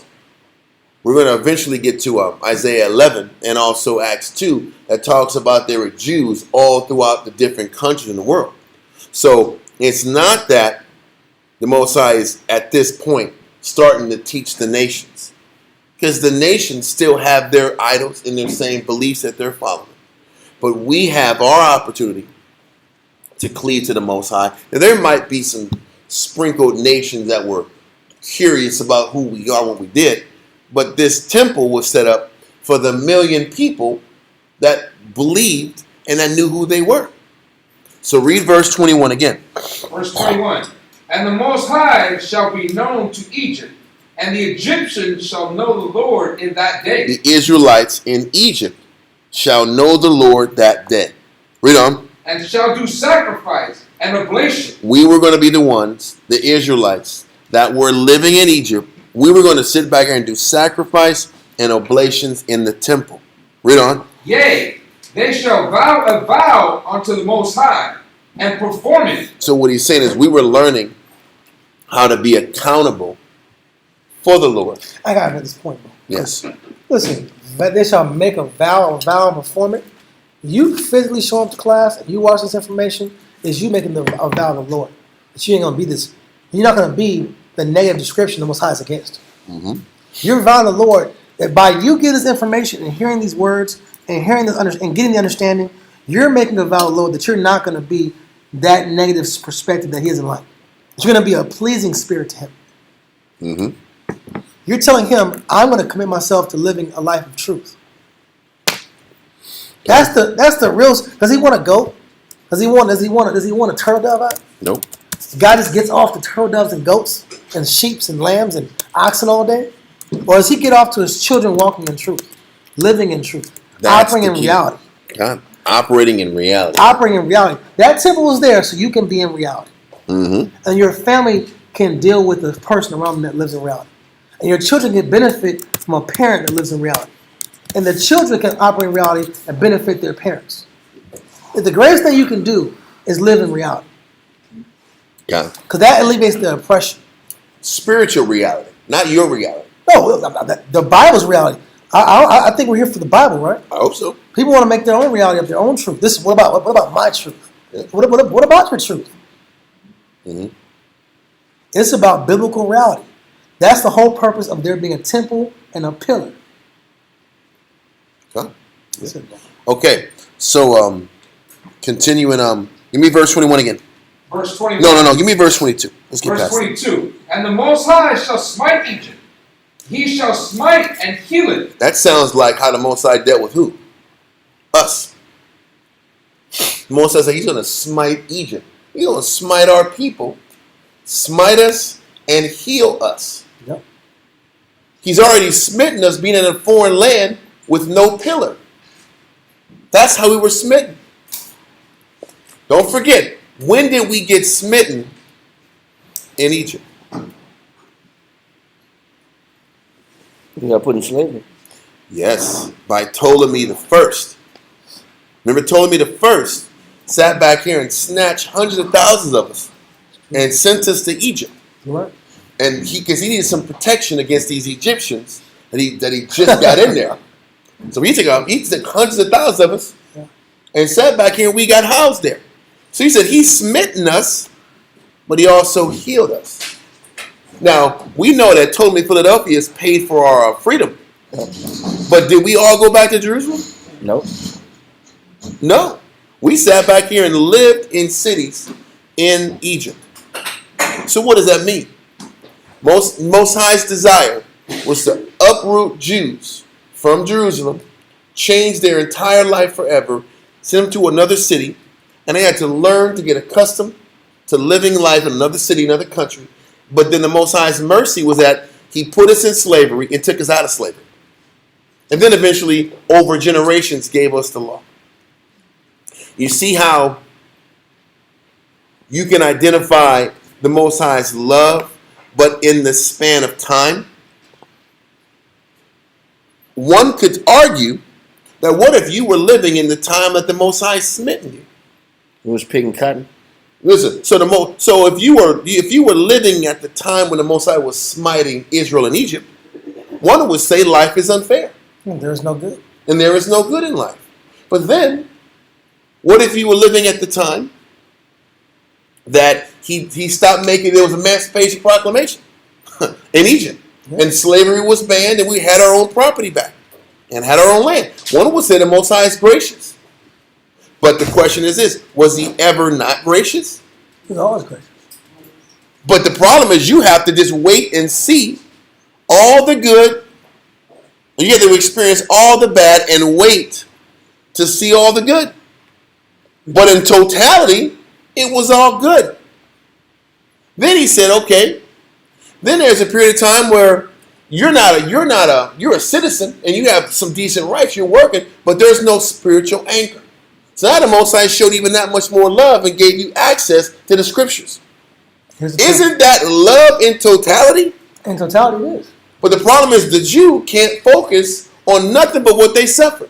And they'll define their life just on the fact that they were smitten. And they can't see post-smittendom. Yep. Post being smitten. What happened after you got stung? What good happened to you after you got stung and dealt with correction? There wasn't no good after that? You see how carnal we are? And that's a lot of people's stories, too. That's everybody's story. Well, I'm just saying, just even Jake. I knew a Jake dude for years, my stepdad. The dude talked about he went to Vietnam.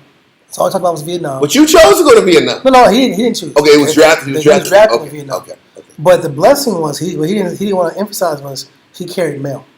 You carried mail in Vietnam. You were like, here you go. Let me get out of here. Let me get out of here. I gotta go. Let's move. Yes. You giving letters to the white man. That's your job. You shooting. His whole life was a complaint about. So it wasn't Platoon. It wasn't like it was Platoon. Platoon was crazy. You ever see Platoon? I don't get that one. That was difficult. That was a tough time. That was a tough life. Apocalypse Now. In the swamp with the. So remember the white man was in his military gear. This is bombs. I love the smell of napalm and went boom, boom, boom, boom, boom, boom, boom. It wasn't no damn Apocalypse Now. It wasn't that, bro. He was giving. You sit there in Saigon, walking past the Vietnamese hookers to give mail to the white man in the office, like on the third floor. Like, what you doing, that? It's Paragon cable. Yeah, You owe $15 for cable. Back home. You send all his letters out. Paragon on top of You owe Paragon. Paragon I still Paragon money. 3-time water, right? Yeah, that's so hilarious. That's before the buyout. You still okay. You still got Oh cable. my He had 33 channels at the God. time. All he was doing was giving out Dear John letters. That's all he was doing, huh? Hey, she said She it's left over. you, man. She said it's over. Look, it's over, man. She got somebody else, man. Here's a letter, man. I already know how it feels. It's Dear John, man. She moved on, man.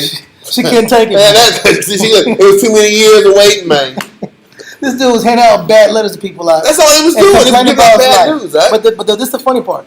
After that war was over, he drove drunk for like 30 years, bro. He never had a car accident. Most of I was with him, man. Yeah. He was throwing all day, every day out, driving his little European car out, smoking cigs, smoking cigars, complaining about his life. But you had 30 years after this to drive drunk. Bro. You never had a car accident. The Lord was with you. You went to Vietnam, but you never got shot. The Lord was with you. Which part of the affliction do you want to complain about? Listen, at least you wasn't Lieutenant Dan, huh?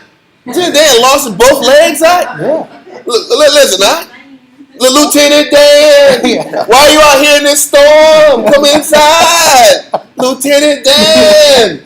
Listen, that's what I'm saying. Listen, at least if I was to complain a little bit, okay, I get that. But when you just giving out mail out, you ain't got no excuse.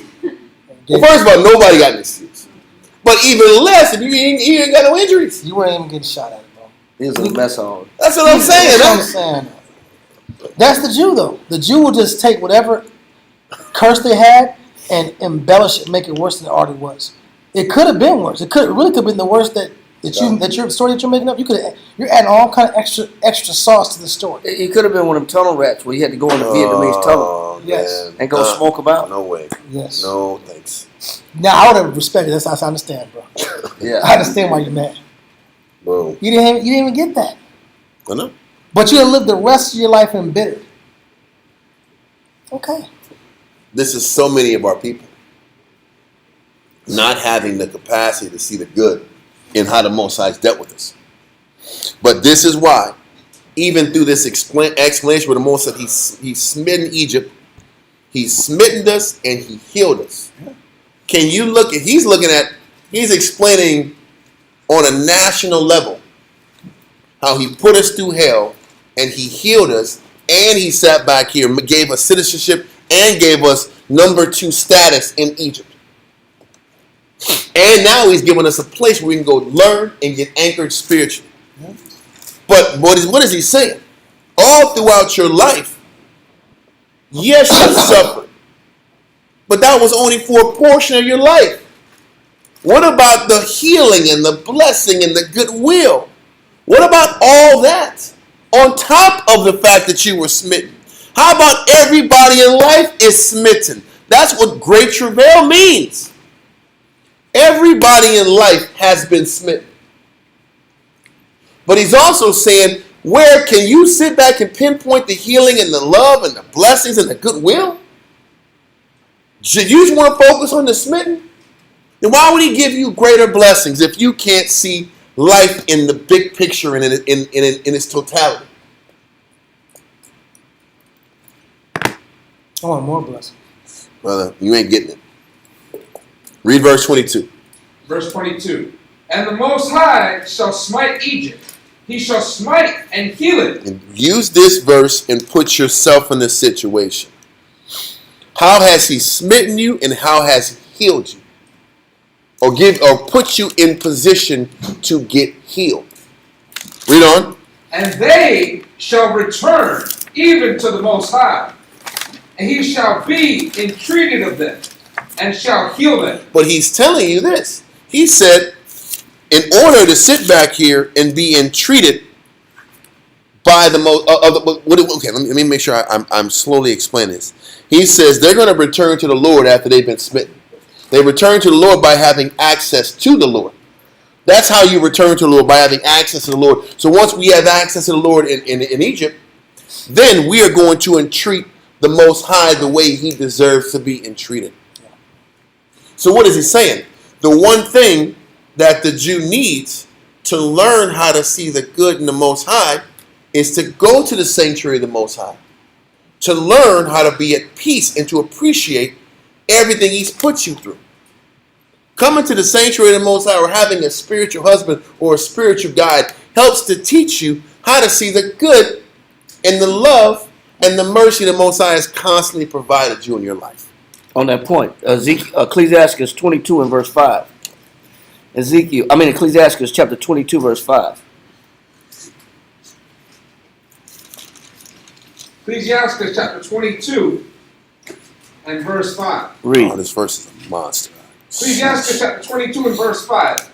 She that is bold. But if I come to the Most High, how? Bold. If I don't come to the Most High with humility, read on. She that is bold dishonoreth both her father and her husband. Read. But they both shall despise her. So if I'm going to come to the Most High, what must I get rid of? I gotta get rid of my boldness. I gotta get rid of my pride, because that's basically what he's saying. That means when I do come to the sanctuary, I leave my pride outside. That means I come in with humility. That means I accept the fact that I've been wrong somewhere in my life. I accept the fact that some of my life is the blame is on me. That I've done things wrong, and that it's not everybody else's fault. Some of it is my fault.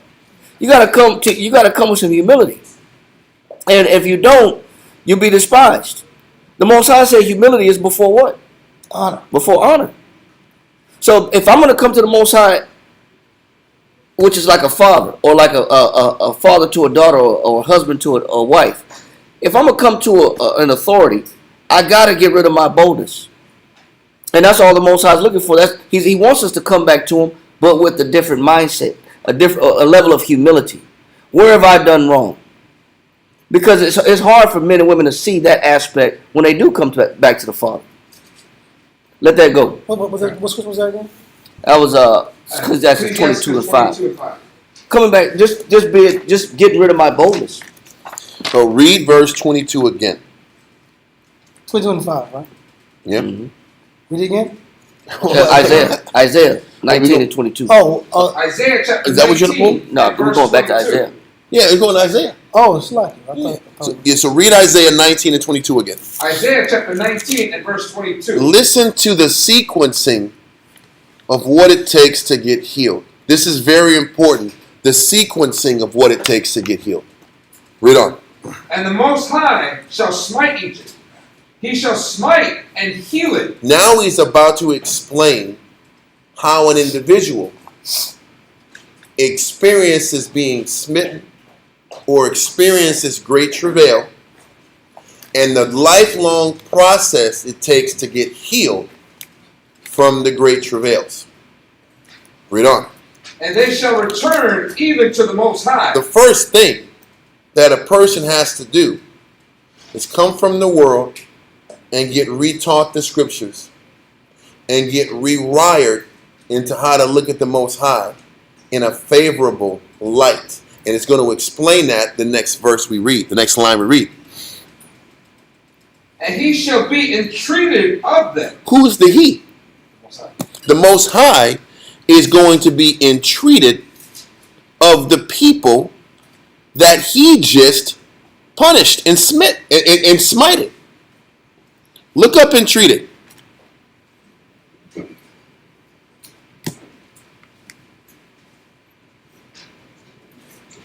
Matter of fact, you got to look up entreaty with an E.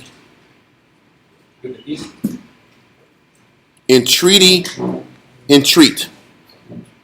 Entreat. To the E. To offer entreaty. No. Entreat number one. Let's get number one.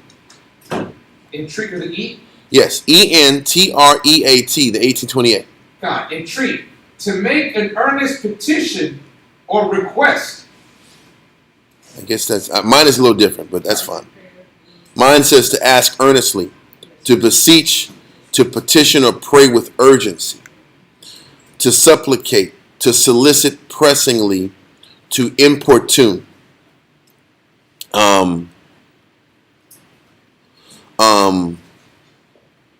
Matter of fact, number 3 is the best one. Okay, so I'll read it. Entreat, number 3. It says to treat in any manner properly, to use or manage. It says entreat is always applied to persons as treat is to persons or things. All it's saying is to properly treat the Most High. We have to go, if we're going to be healed, we have to learn how to treat the Most High properly. In order to treat the Most High properly, you have to sit back here and learn how to find peace in the fact that the Most High did smite you. It starts, he told you he smitten you. And then we read up in Isaiah 19, it talks about how Israel comes to the sanctuary because of the what? The oppressors. And all the things I've gone through. And all the smiting I've went through. This is important. Because we come to the truth because we've been hurt. Am I right or wrong? But when you come to the truth because you've been hurt, then you realize that the Most High was in control of the hurting. And then after you realize the Most High was in control of the hurting, you are now responsible for entreating the Most High the right way.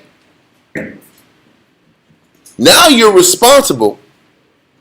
Once you realize the Most High was the author of what you went through, then you have a job to do to treat in a manner properly. He said, now you got to learn how to properly treat the Heavenly Father after you suffer. And after you come to the realization the Most High put you through it. Because you also got to accept He put you through it, but He gave you enough to get by also. It's the realization that the Most High loves you. Despite the chastening He gave you. Didn't the Most High say He loves who He chastens? You're His sons. If you endure the chastening, what does the endure the chastening mean? But accept the conditions of your check. There you go. Take the check. I got to accept the fact that I was checked and still be able to entreat the Most High favorably after realizing the Most High was in control of the check. And once you accept that He checked you, and you can sit back and see the good in the Most High, even though He checked you, and realize that the check was for your benefit, then guess what happens? Read on in Isaiah 19. He says, and He shall be entreated of these people that come to the Lord, and learn to appreciate the Most High despite being smitten. And once you come to that realization, then what does the Most High do for you? Read on. And shall heal them. Then the Most High heals you. Yep. He don't heal you until you accept the conditions of how he deals with you. And can still look at the Lord favorably. And look at all the conditions in your life favorably. Then he heals you. The healing don't come any other way. Yep. But you got to put the work in accepting the loss. Accepting the smiting that he puts you through. Seeing the spiritual lesson in it and still looking at the Lord favorably. Which means what? He that despiseth not man but the Most High. So you're lying and you're capping if you say you love God, but you hate this person. You hate your husband. You hate this person. You can't stand what this person did to you. You're a liar. Because if you're despising your condition, you're despising the Most High. So you got to come to grips with what you lost and how you were smitten and still see the Most High favorably. And you see the Most High favorably by not being bitter at anybody the Most High put in your life. What if she took my kids and put me on child support? Yep. So what? Most High allowed that to happen. The Most High allowed that to happen, and there's no reason for you to be bitter about what the Most High allowed to happen in your life. And if you can accept those conditions, now he can heal you. And then maybe you'll get them kids back. Which we've seen many times. Many times. But you ain't getting the other side of it until you accept the bad. He says, I smite and I heal. But you don't heal you until you accept the smite part of it. Yep. You got to accept and embrace how you were smitten in order to truly get healed. Because by you not accepting it, you're saying that you didn't deserve it. Come. Yeah. That's what we don't. That's the point. And you're not entreating the Most High properly if that's how you think. You didn't deserve it, then you ain't going to get healed then. Then you're saying God's a liar. So you're really saying God's a liar. I know. By you saying you didn't deserve it, you're saying God's a liar. Because he said you did. Or not letting go of how a person hurt you. Yeah. You're saying the Lord's not fair. And you won't get healed accordingly. And he says, as uncomfortable as this process is, he's still saying that burden is lighter than the burden you carry every day. The burden of negative is a heavier burden than the spiritual burden he's trying to teach you to hold on to. And it's less, and that letting it go is less corrosive. Yeah. Mm-hmm. It's less corrosive to your spirit. You know, you're less likely to be angry, frustrated, and cast your wrath out on other people around you, or unfairly treat people around you because you had a bad card. You was dealt a bad hand in life. Yep. Get Ezra chapter 9 verse 13. Ezra? Mm-hmm. Okay, so We're gonna grab this one verse real quick. okay, cool.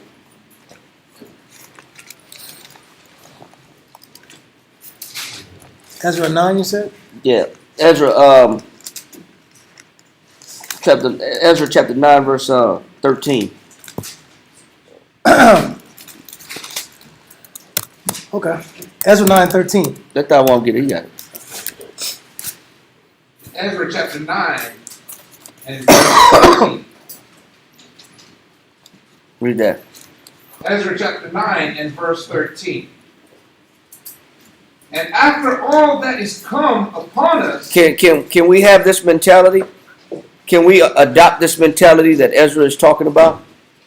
After everything that I've been through, whether I came from a homeless situation, or experienced some homelessness, sleeping in the car, while I was forced to live in the projects, I was project living, or I lived below the poverty line and we begged, we couch surfed and we were pushed around from family to family, or we were put up for adoption.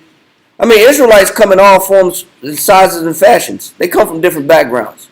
You know, we hear it all, we experience it all.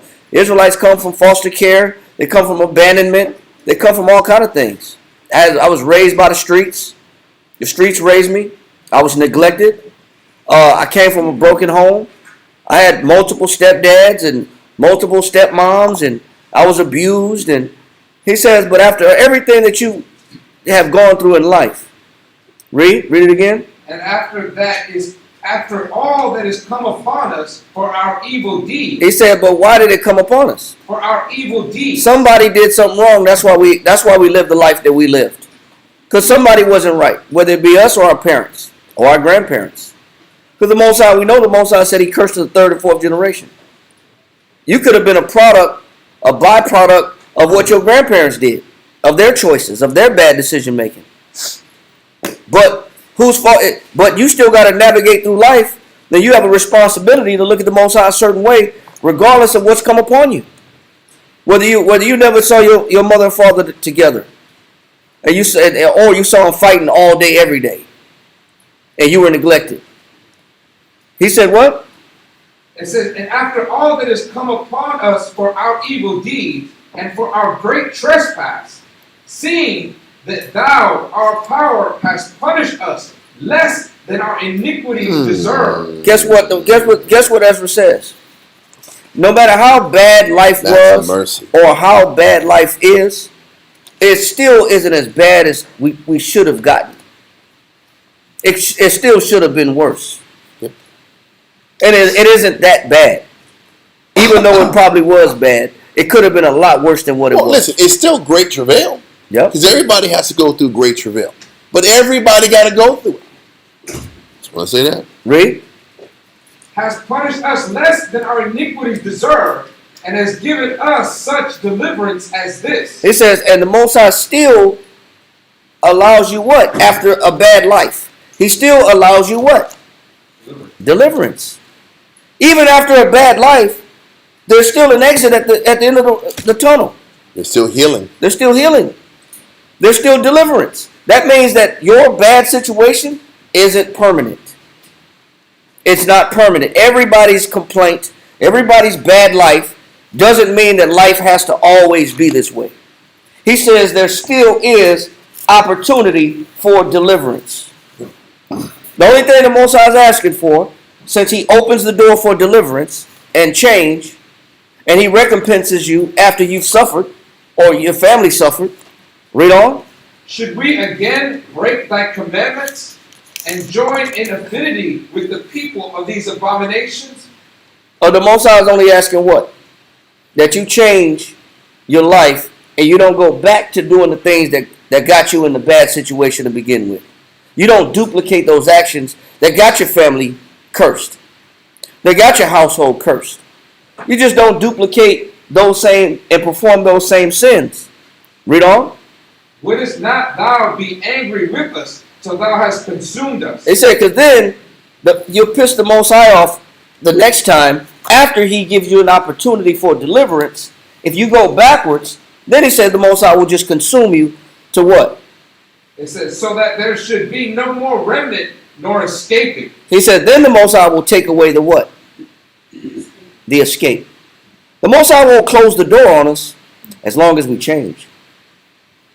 The Most High won't close the exit door as long as we say, you know what? I don't go back to doing the things that got my family in a situation or that I got myself in the same situation. As long as we repent, the door of deliverance stays open. Mm-hmm. Let that go. Okay. We finished in Isaiah. Read we were in Isaiah 19 and we were at 22, right? Huh. I want to quickly go into read 21 again real quick. Isaiah chapter 19 and verse 21. And the Most High shall be known to Egypt, and the Egyptians shall know that the Most High in that day, and shall do sacrifice and oblation. Yea, they shall vow a vow unto the Most High and perform it. We need to make sure we prove that when he's talking about Egypt, he's not talking about the nations. So what we're going to do is hold this and go to Isaiah 11 and verse 10 through 16, because we got to prove all things. So we want to make sure we explain that when he's talking about the Egyptians, he's talking about Israel living in Egypt. Now, Sham Shawan proved it in Philo that there were 1 million Jews living in Egypt at his time. And Philo's time is maybe like 100 years or 80 years after Onias the fourth. Onias the fourth. It wasn't even that long. So what? Maybe 7. Yeah. So point is, I think Onias did his building at 160 BC. Okay, yeah. So then, and Philo was born around 20 BC. So it's around- around 130 around years. 130 So it is, even if it's not a million, it's 700,000, something like that. There's a large number of Jews in that region. Okay, but let's do Isaiah 11 and verse 10. Isaiah chapter 11 and verse 10. And in that day there shall be a root of Jesse, which shall stand for an ensign of the people. So it says Christ in the latter days. Christ is going to be that ensign of the people, and ensign just means what? Any signal to assemble or to give notice. What he's saying, Christ, when Christ came down and Christ's message came down, the purpose of it was to assemble and bring Israel together, to learn how to work what's inside of you, to please him. Read on. To it shall the Gentiles seek. He's saying now it's getting specific with the Gentiles. The Gentiles were going to be seeking Christ also. And Christ's presence on earth was a call, not just to Israel and to Jerusalem, but also the Gentiles to come together and start following Christ. This is why, wasn't Paul an apostle to the who? Gentiles. So this is once Christ came on the scene, what was also going to be required was that the Gentiles or the nations were supposed to get gathered and come together. This is why Christ came out and went so many different Gentile nations to go teach this word. Because it was the signal that it was time to go bring Israel together. Okay? So this kind of gives you clarity about how and why the New Testament moved the way it moved. Christ came in, and then the gospel spread. Okay? So read that verse again, verse 10. Verse 10. And in that day there shall be a root of Jesse, which shall stand for an ensign of the people. To bring the people together. Read on. To it shall the Gentiles seek, and his rest shall be glorious. Meaning resting in Christ would be glorious. Embracing Christ's way leads to our what? Glory. Read on. And it shall come to pass in that day that the Most High shall set his hand again the second time to recover the remnant of his people. So now he's saying part of the purpose of Christ's arrival was to recover all these Jews that have been scattered, recover them spiritually. Christ, the Most High, all throughout our life in these generations is attempting to bring us together, to galvanize all of the remnant of the people who have been dispersed all these years. He's going to explain. Read on. To recover the remnant of his people which shall be left from Assyria. He says, Christ's message that was used to inspire Paul and all the apostles and all the 12 disciples, all those men, their job was to go out here to Assyria, Egypt, read on. And from Egypt, and from Pathros. Where is Pathros? I've read it before. Let's type it real quick. I think it's in Egypt. Mm-hmm. I think North Africa. Upper Egypt. Upper Egypt. Yes, Upper Egypt. Which means that's the south. Because Lower Egypt's up north. Mm-hmm. Let's shoot a picture real quick. You see it. Lower Egypt's up top. And he's saying Pathros is southern Egypt. Or Upper Egypt, which is the south part of literal Egypt. So he's saying, listen, Christ's message was supposed to resonate and deal with all these different people that were in Assyria, Egypt, Upper Egypt. Read on. And from Pathros. So Egypt is Lower Egypt, Upper Egypt, Cush, which is in Ethiopia. There's a lot of Jews all throughout the country of Egypt, the north and the south, and Ethiopia. Read on. And from Cush, and from Elam. Elam is all the way in Persia. Read on. And from Shinar. Shinar is all the way in Babylon. These were the cities that we were scattered abroad to. Read on. And from Hamath. What is Hamath? What country is Hamath?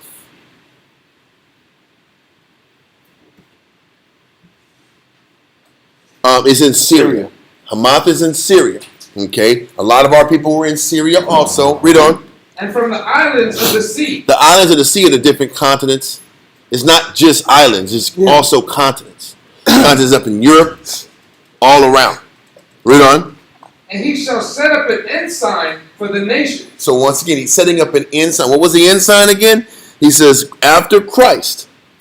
After Christ. Now, because before Christ, you still had Egypt. You had the temple in Egypt. He said, after Christ, there's going to be ensigns all throughout these different places. Ensign means what? A signal to assemble or to give notice. What we're reading in Isaiah 11 is the prophecy of the quote-unquote Christian movement or the apostleship of Christ. He says after Christ is on earth and he does this thing, it's a signal to start going all throughout these countries and setting up schools for people to assemble under Christ, to follow Christ's way. And obviously, this ain't talking about the synagogues, because the synagogues were already set up in Babylon. There were synagogues in Babylon. There were synagogues in Persia. There were already synagogues everywhere. He's saying the real dynamic work was going to happen after Christ died in these different cities. And it explains the fighting and the battles that Paul and the men that were teaching the word had in the churches when they were going against what? The Jews in the synagogues. Because that's what the whole clash was back in those days. The clash was the people teaching Christ in the churches versus the Jews in the synagogues not accepting Christ. That's what the New Testament was about. Yep. That is what the New Testament was about. It was all the teachers and the apostles that were pushing Christ's message, like Isaiah 11 said. Go back to Isaiah 11 and 10. This is important. This explains the New Testament for us and the dynamic that was there. Read chapter 11, verse 10. Isaiah chapter 11 and verse 10. And in that day there shall be a root of Jesse, which shall stand for an ensign of the people. He says Christ is of the root of Jesse. He shall stand for an ensign of the people. The ensign is a signal to assemble and come together and give notice. This is Christ's message. Read on. To it shall the Gentiles seek. He says the Gentiles were going to seek this new message that came from Christ. Read on. And his rest shall be glorious. And the rest in Christ shall be glorious. This is why everybody was waiting for Christ to come. Read on. And it shall come to pass in that day that the Most High shall set his hand again the second time to recover the remnant of his people. So what is he saying? Sending Christ and sending the ensign or the message for everybody to come together was his second chance, was the Most High's second attempt of bringing who together? The nation together. Why was he saying that a second chance was even needed? Because the synagogues weren't working. Yeah. The message of the synagogues wasn't working. It was ineffective. The message of the synagogues wasn't working. So he needed a second way in a revival to bring Israel together. And reach. Isaiah chapter 19 talked about the initial gathering of the people. But he's like, this has to happen a second time. This is the message of Christ coming in here and implementing that's counteracting against the message of the synagogues. This is why Paul was getting beat up on in the synagogues. Because what was Paul doing? Paul was going in the synagogues to pull out the individuals who wanted to follow Christ. This is what Acts is all about and Romans was all about. Read on. And then what was happening? The priests of the synagogues were complaining to the Romans of all the disruptions that Paul was causing. And they say these are the guys that are turning the world upside down. Continue. which shall be left from Syria, and from Egypt, and from Pathros, and from Cush, and from Elam, and from Shinar, and from Hamath, and from the islands of the sea. So what's happening? Christ's message through his apostles. Christ's message through his apostles are going to the same places that had Jewish synagogues there. Christian churches or churches that push Christ and the heightened understanding of Christ's message is now, this is a verse that explains that Christ's message was going to be in Assyria, Egypt, a lower Egypt, upper Egypt, Ethiopia, Persia, Babylon, Syria. Because even Paul was born in Antioch. Mm-hmm. Antioch is where? Syria. So all these locations where there were synagogues, there's going to be Christian teaching. Now it's not Christian bastardized teaching that's now. It's just the understanding about inner man and working on what's inside of you. That was the quote-unquote Christian message that Christ was teaching. We talked about the burden that he was trying to bring upon us. That was a lighter burden than our negative outlook burden that we carry. That message was being delivered to all the same cities that had Jews in it, that had their synagogues in it. And it's going to get more clear. Read on verse 12. Verse 12. He shall set up an ensign for the nations, and shall assemble the outcasts of Israel. So the outcasts of Israel were all these Assyrians and Egyptians and people in Pathros and Cush and Elam and Shinar and Hamath and all these little islands of the sea. They were still outcasts of Israel. And those were the ones the Most High was choosing to pull away from the established synagogue order. So when you read in Isaiah 19 that talked about these Egyptians that the Most High was teaching, was it really the Egyptians? Or was it the Israelites that were living in Egypt? That were outcasts of Israel. That 1 million population or more. The 1 million plus population of Jews that were willing to follow Christ and not get caught up into the ways that the synagogues were teaching the word of the Most High. There's a verse on that too. Amos chapter 9, verse 9. I hope that made sense, man. But really, this Isaiah 11 kind of gives you an idea of what was ordained for Paul to do. Amos chapter 9 and verse 9. Read that. For lo, I will command, and I will sift the house of Israel among all nations. So what did the Most High said he was going to do? I will command, and I will sift the house of Israel among all nations. When you sift for gold, you sift something with a sieve. That's like a mesh screen that you take larger particles and you rub it over the top and you break it down to smaller particles. Mm-hmm. That's how you get gold when you pan for gold. You run it over a screen and you run it over a net and let the gold is heavier than the dirt. So the Most High didn't. It's not about sending the synagogues out or the schools out to save the whole world. It's a sifting process because our people got scattered amongst the whole world. But he didn't forget about them. He didn't forget about all those that were scattered amongst the world. So he was going to allow even them from the far reaches and four corners of the earth to get taught and to come back to him. He said he was going to do what?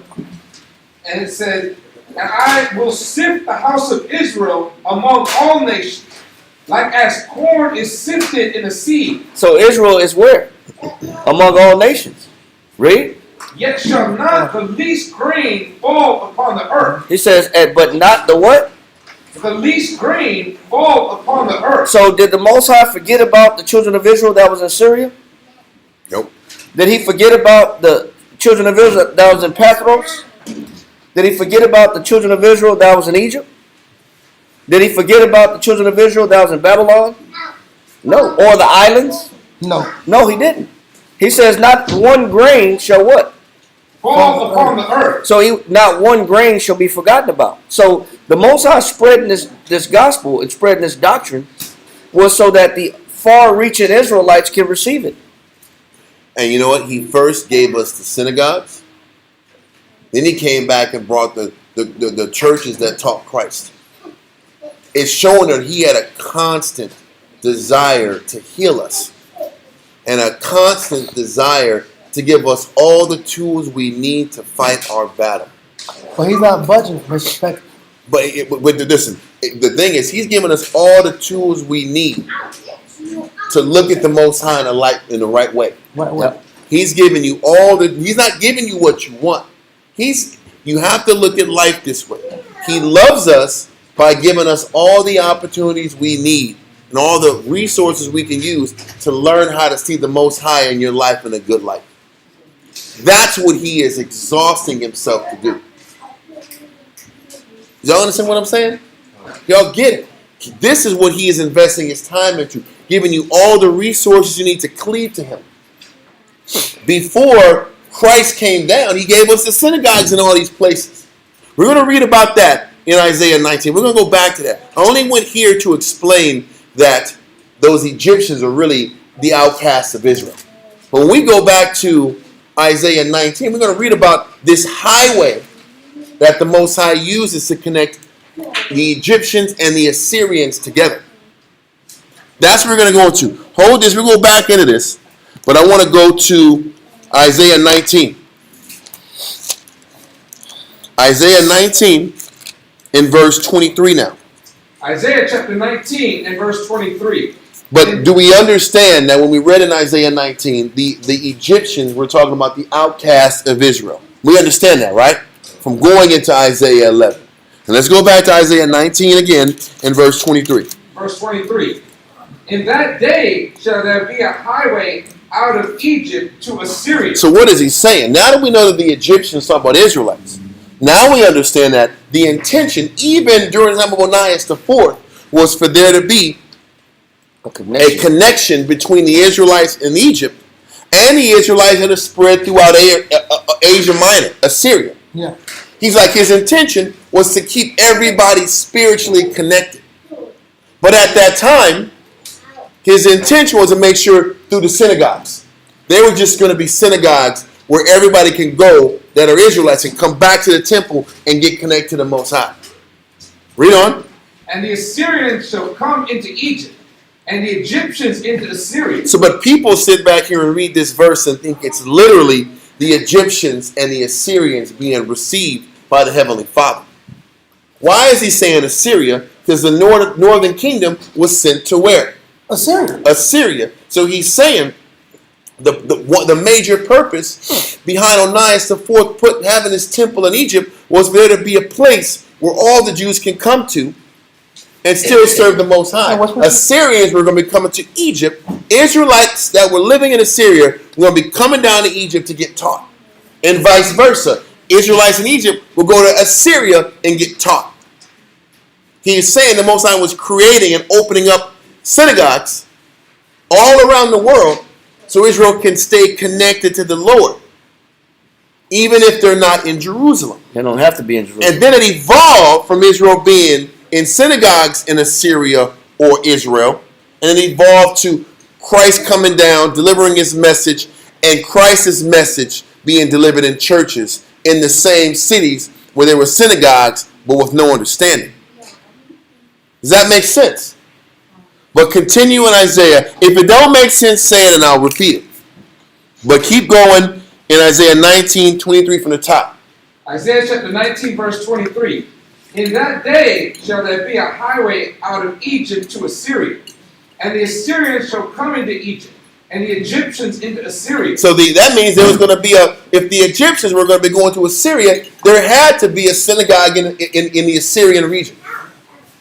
So that people that are traveling can go to different countries and still sacrifice their animals and do things the right way and serve the Most High and keep a consciousness of Him. So what the Most High is saying is, I'm going to have there be places where Israel is going to get taught the scriptures until Christ can come and do it better. But it gets cleaned up when you do it the day of Pentecost. Mm-hmm. Well, that's what I'm holding on to. That's not yet. We got to wait on that. That's Acts 2. We will go there. But, and this is the whole point. The Most High is saying, listen, I'm going to have an opportunity for Israel to come together all throughout the world and serve the Most High. This was just the synagogue structure initially. Read on. And the Egyptians shall serve with the Assyrians. So, but if you just read it, you think that it's the literal Egyptians and the Assyrians serving the Most High together. And it has nothing to do with the Egyptians or Assyrians. It's Israel and Egypt, Israel and Assyria, Israel all around the world coming together to go to these different synagogues to serve the Most High. Read on, read on. In that day shall Israel be the third with Egypt and with Assyria, even a blessing in the midst of the land. He's still saying that there's going to be Israelites, whether they're Israelites from Israel or from Egypt or from Assyria. They're going to be all one in the land. Because Israel already had a bias. If you were from another nation or lived in another country, you weren't really accepted as being an Israelite. So this verse had to be explained this way to say, hey, the Israelite and the Egyptian and the Assyrian are all going to be one. Because it was Israel regionally set trip back then. It's like Israel has a West Coast bias or East Coast bias. We're regional here. And he's saying whether you're a Jew over here in New York or a Jew in Cali or a Jew in Texas, you're all one. You're not any greater or better than anybody else. If you're a Jew that was born in Assyria, Egypt, or Israel, you're all one. You're one together. Read on. Verse 25. Whom the Lord of hosts shall bless, saying, Blessed be Egypt, my people. Now that makes sense. Blessed be Egypt, my people. Is blessed be Israel that's in Egypt are my people. Read on. And Assyria, the work of my hands, and Israel, my inheritance. You see what he's trying to bring together here? Is that he was trying to let us know that we're all one in Christ already. So when you sit back here and read in Romans about the message Paul is teaching about where there's no Jew or Greek, what do you think he's getting it from? There's no difference between an Israelite and an Assyrian or an Egyptian. It's all the same kind of vernacular. Does that make sense? Yeah. Paul's message of there's no Jew or Greek, he's just talking a regional place that wasn't talked about in Isaiah. Where Israel was the heaviest concentration of Jews during Isaiah's time was Assyria, Israel, and Egypt. During Paul's time, the heavy concentration of Jews migrated to Greece and Rome and Corinth and Cappadocia And that's why the New Testament and was Thessalonica. written in Greek. And that's the point. So he's just saying there's no difference if you're from Greece, if you're from Rome, if you're from Antioch, you're from Asia. You're all one in Christ, just like Paul said. Just like Isaiah said, there's no difference if you were in Egypt and an Israelite, or if you're an Assyrian Israelite, or you're literally in Israel. You're all one together. People want to swear that Paul is deviating from the scriptures. Deviating. He's not deviating. He's just creating more clarity and understanding to words that the Jew wasn't focusing on in the past. And he was talking over these guys' heads, and they wanted to kill him for it. Amazing. Do y'all see This that? is Old Testament. This is in the Old Testament. Because there's New Testament where it's obvious. I know. But it's obvious if you really take the time to look at it, even in the Old Testament. Because he called us the outcasts of Israel. But once again, this chapter 19 is just showing the Most High's love and his mercy for us to keep us having access to the world, to the word, so we don't self-destruct because we had the lack of capability to process the great travail the Most High had for all of us.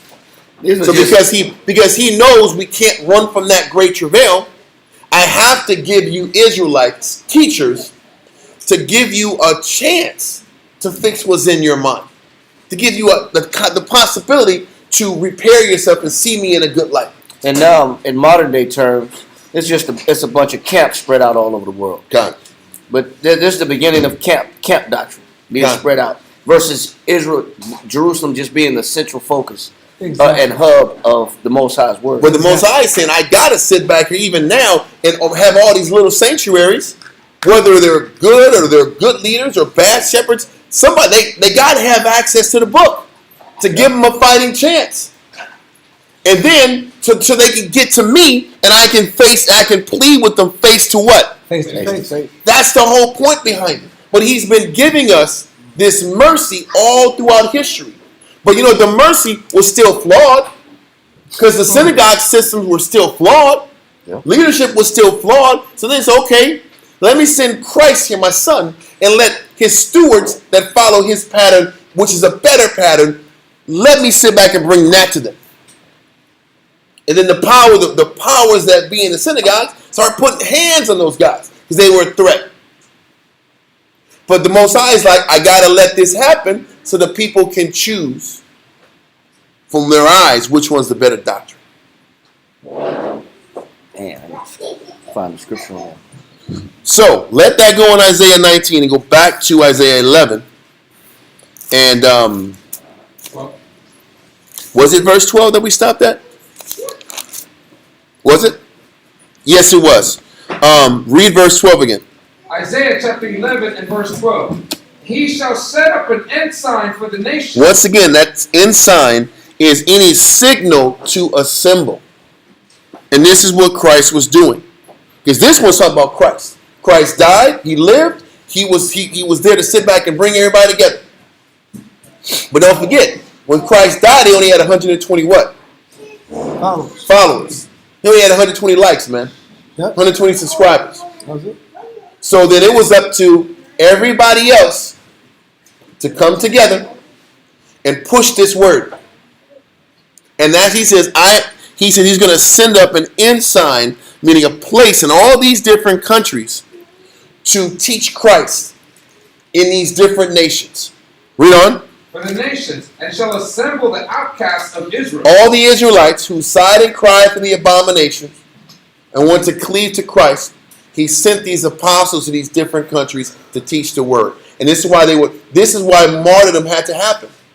Because somebody had to go out here, teach Christ, and die so that the message can come out.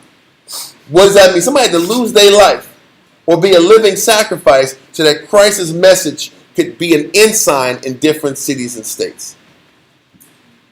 It's the same thing for why your calling is so important. You're called to sit back and do the same thing. Are you going to put your life on the line so that the word can get taught properly? This is all we teach men. Listen, it's cool to sit back and teach your word, but you got to hazard your life to do it. What do you want to invest and put on the line to make sure the word continues? The proper doctrine continues. So, let's continue. And gather together the dispersed of Judah from the four corners of the earth. And this was what Christ's purpose was, to live, be this example, show us how to sit back and live the right way, die so that we get more time, and that the students after that go and teach and find the dispersed amongst Judah from the four corners of the earth. I thought this wasn't talked about in the Old Testament. It's clear as day. The funny part. So when Paul is saying Greeks or Romans and they're all loving Christ, he's looking for those dispersed Judites and Ephraimites. 9.5. What are you going to say? The funny part is these people that they subscribe to an Old Testament only book. Even Israelites are Old Testament only. Mm-hmm. You know what? The funny thing is, the thing that you're running from the New Testament is still in the Old Testament. That's the point. That's the point. It's The the thing that you're running same, from. the same elaborations and the things that are explained Yep. in the New is in the Old. It's an old. It's all together. The book is all together. We're just too dense and robotic. And the truth is, it's because we don't have enough love in our spirit to see it's all coming together. Yep. That's why we don't have no love in our heart. Listen, the hardness of our hearts is why we can't understand it and see that it's all together. It's too much negative, too much evil, no meekness and no lowliness. Because if you're meek and lowly, you can see it. You know, even Onias, before the New Testament was written, saw the Old Testament and said, "It's my job to build this temple." but still didn't have the understanding and the pure outlook to really get the most out of it. Too busy being angry at Jerusalem. Yep. And what he lost. Too busy being angry about what he lost. Position you go. About the great travail he went through. He said, boy, was out of that. I went through I got kicked out. I got passed over. They killed my daddy. They killed my daddy. I want vengeance. That's all they're saying. Man, they killed my daddy. They didn't let me be the high priest. All I was a little black boy with a black bottom from Georgia. Oh, little bitty me. Oh, a little bit of me. But I'm the king. That's right. There you go. There you go, Niles. That's what you wanted. You want to be the king. I'm the king, though. Kind of. He meant that when he said Listen, He wanted his flowers out. He wanted his flowers. He wanted his flowers out. He wanted to say, man, you're the greatest, man. You're the greatest. Because I had down here fast forward. He said all the people that learned from him. What he wanted to say, these are my sons. Yep. These are my sons, you heard? Yeah. They're like, one sound like Baby Eye. Yeah. James Brown was my son. All these dudes was my son. Otis Redding. Otis Redding. Mick Jagger. Yeah. Mick yeah. Jagger, that's my son. The Beatles. The Beatles. The king. What he said is, I made this music. He said, I'm the king. I'm the king. But I'm What do you wanna humble. say? I ain't nobody though. But I'm the king. Oh, itty bitty me's a little Jewish boy from Georgia. From Joy. I want nothing. Black bottom. It's horrible act. But let's continue. So the purpose of Christ coming down was to sit back here and create that ensign for the people. And then the nation, all the apostles that learned from him kept pushing the ensign all around the world. But this was after the Most High sent ensigns and sanctuaries, or not tabernacles, but synagogues all around the world already. So the Most High is constantly flushing out the message. Just new and improved messages throughout the time. If that's not love, what is? Yep. But then can you see how the Most High has been giving you opportunity after opportunity, clear counsel, clear message, day in and day out? Or you gonna still be snuffleupagus at? Yeah. For those who remember that show Sesame Street at, it was that burgundy damn elephant at. They're just always unhappy at. How about snuffleupagus ain't making a kingdom? How about that? How about that one? How about he ain't making a kingdom? That spirit ain't making a kingdom. That sorry sap spirit, that unhappy, nothing's good enough, I'm always unhappy. You're not making it. No kingdom for stuff like that. That spirit don't work in the eyes of the Most High. He hates that spirit. Actually, he hates it. But anyway, continue in verse 13. Verse 13. So in the midst of teaching Christ, all around the world, where there's Jews, there's Israelites, there's 12 tribes there. Read on. The envy also of Ephraim shall depart. So, but the envy will depart from anybody once you learn lowliness and meekness of Christ. But do you think it's just the envy of Ephraim or the envy of the world? If we can learn to appreciate Christ's message, we won't operate in envy and anger and despair about what I don't have. Specifically Ephraim, but in general, everybody. If you embrace Christ's meekness and his lowliness, you'll be able to eliminate that envy in you, that anger in you, and resentment about your life. Read on. And the adversaries of Judah shall be cut off. You know, the truth is, he says, and the adversaries of Judah shall be cut off, because Judah will finally be at peace with his people and the people around him. Why is there always adversaries for Judah? Think about this. He said in Judah, I talk about Ephraim being jealous and envious. So now the Most High say, listen, if Judah learns how to follow Christ's doctrine, he said they will no longer have adversaries. Then why does Judah have adversaries? Because they don't follow the doctrine. They don't follow the doctrine. Thank you! The Most High keeps bringing oppressors to Judah because they don't appreciate the Lord. How about that? How about that? Most High keeps sending adversaries in your life because you don't appreciate the Most High. And you don't embrace the ensign and the source that we're supposed to tap into. Because when we sit back and tap into pleasing the Most High in Christ, he removes our adversaries. So when you pout and you have these It's not for this moment. You're bringing adversaries to You're him. asking. What you're telling the Lord is, I need another adversary. What you're saying. Yes. Indirectly, you're Yes. telling the Lord, send me an adversary. I want to oppress her because I'm mad. Because I don't appreciate what I got. So the Most High, what do parents say?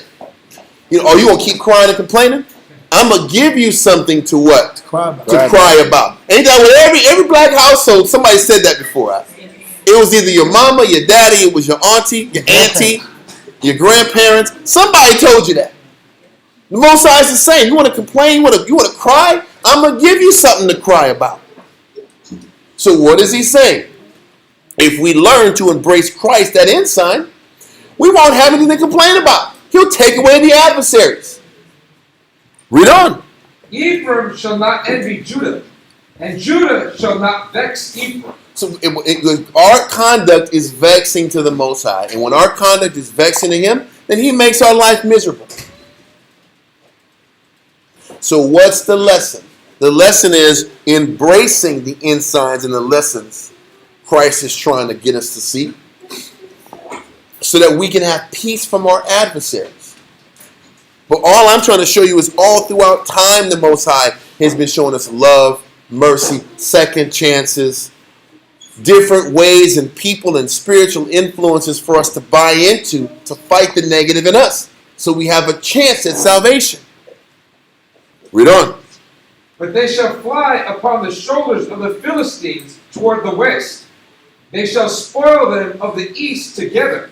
They shall lay their hand upon Edom and Moab, and the children of Ammon shall obey them. All verse 14 says is that the nations won't get in the way of the message that we're delivering. And the truth is, he is not, at this particular point, it wasn't like we couldn't sit back here and have access to the word. If you want the word, you'll get it. It's there. So he's like, the nations aren't going to get in the way of you following Christ. Getting the message of Christ. So don't fight it. Don't run from it. He's opening this lane. But what he ain't giving you is sovereignty. You're not getting that. Total control. He ain't giving you power no more like you used to have. He didn't promise a kingdom. He promised you that ensign. This is what he promised. He promised the ensign. Not the kingdom, not this power. He didn't promise you going to be kings and queens on earth. We screwed that up already. How about that? Long time ago. You blew it. Congratulations. He's a bad king. You blew it, so you ain't getting that no more. You never gonna get it no more. Never gonna get it no more. Ever. You ain't getting no kingdom until you dead in the ground. That's too much. Listen, you ain't getting that, but you'll get an ensign. You'll get a place, a spiritual place to anchor your spirit to get connected to Christ. That's what he promised everybody. Not no 40 acres and a mule. Not Prince Charming. He didn't promise that one either. Yeah. Prince Charming. He understands me. He knows what to say, when to say at the right exact time. He's such a great man. He's all this knowledge and wisdom, and he's just so loving and merciful. He knows exactly what to say, when to say it. He is perfect. He's a dreamboat. You ain't getting that, man. You're not getting that one either. You're going to get, listen, didn't Paul say, though I be rude in speech, not in knowledge? That's what you're going to get. That's what you're going to get. You're going to get that and the ensign. What does that mean? You're going to get the rough around the edges guy in the Bible to figure it out, to learn to be appreciative. That's what he promised you. I ain't going to give up on you, but how does the Most High not give up on you? He keeps giving you these opportunities to study and cling to the Most High. That's what he promises you. No more, nothing less. And you better be happy you got what he gave you. Or he might take it away. Because everything else is an imagination that you fuel, that you lie to yourself and tell yourself you deserve. You tell yourself you deserve it because you just want it really bad. You really want it.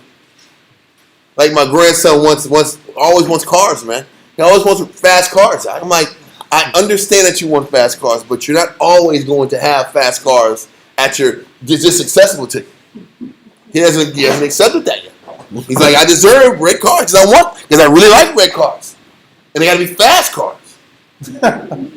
Okay, but sometimes you might not be able to play with those fast cars. Then why is it in my room if I can't play with it? There you go. Why'd you buy it for me if I can't play with it? Anyway, we understand the kid terminology, but it's us in real life too. Read on, verse 15. Verse 15. And the Most High shall utterly destroy the tongue of the Egyptian sea, and with his mighty wind shall he shake his hand over the river, and shall smite it in the 7 streams, and make men go over dry shod. This is the Most High sitting back here and actually destroying the land of Egypt at this particular time. That Christ is out here teaching and delivering his message. Because the funny thing is, I don't know if you guys read about it, but the Romans sat back here and ransacked Egypt very soon after this.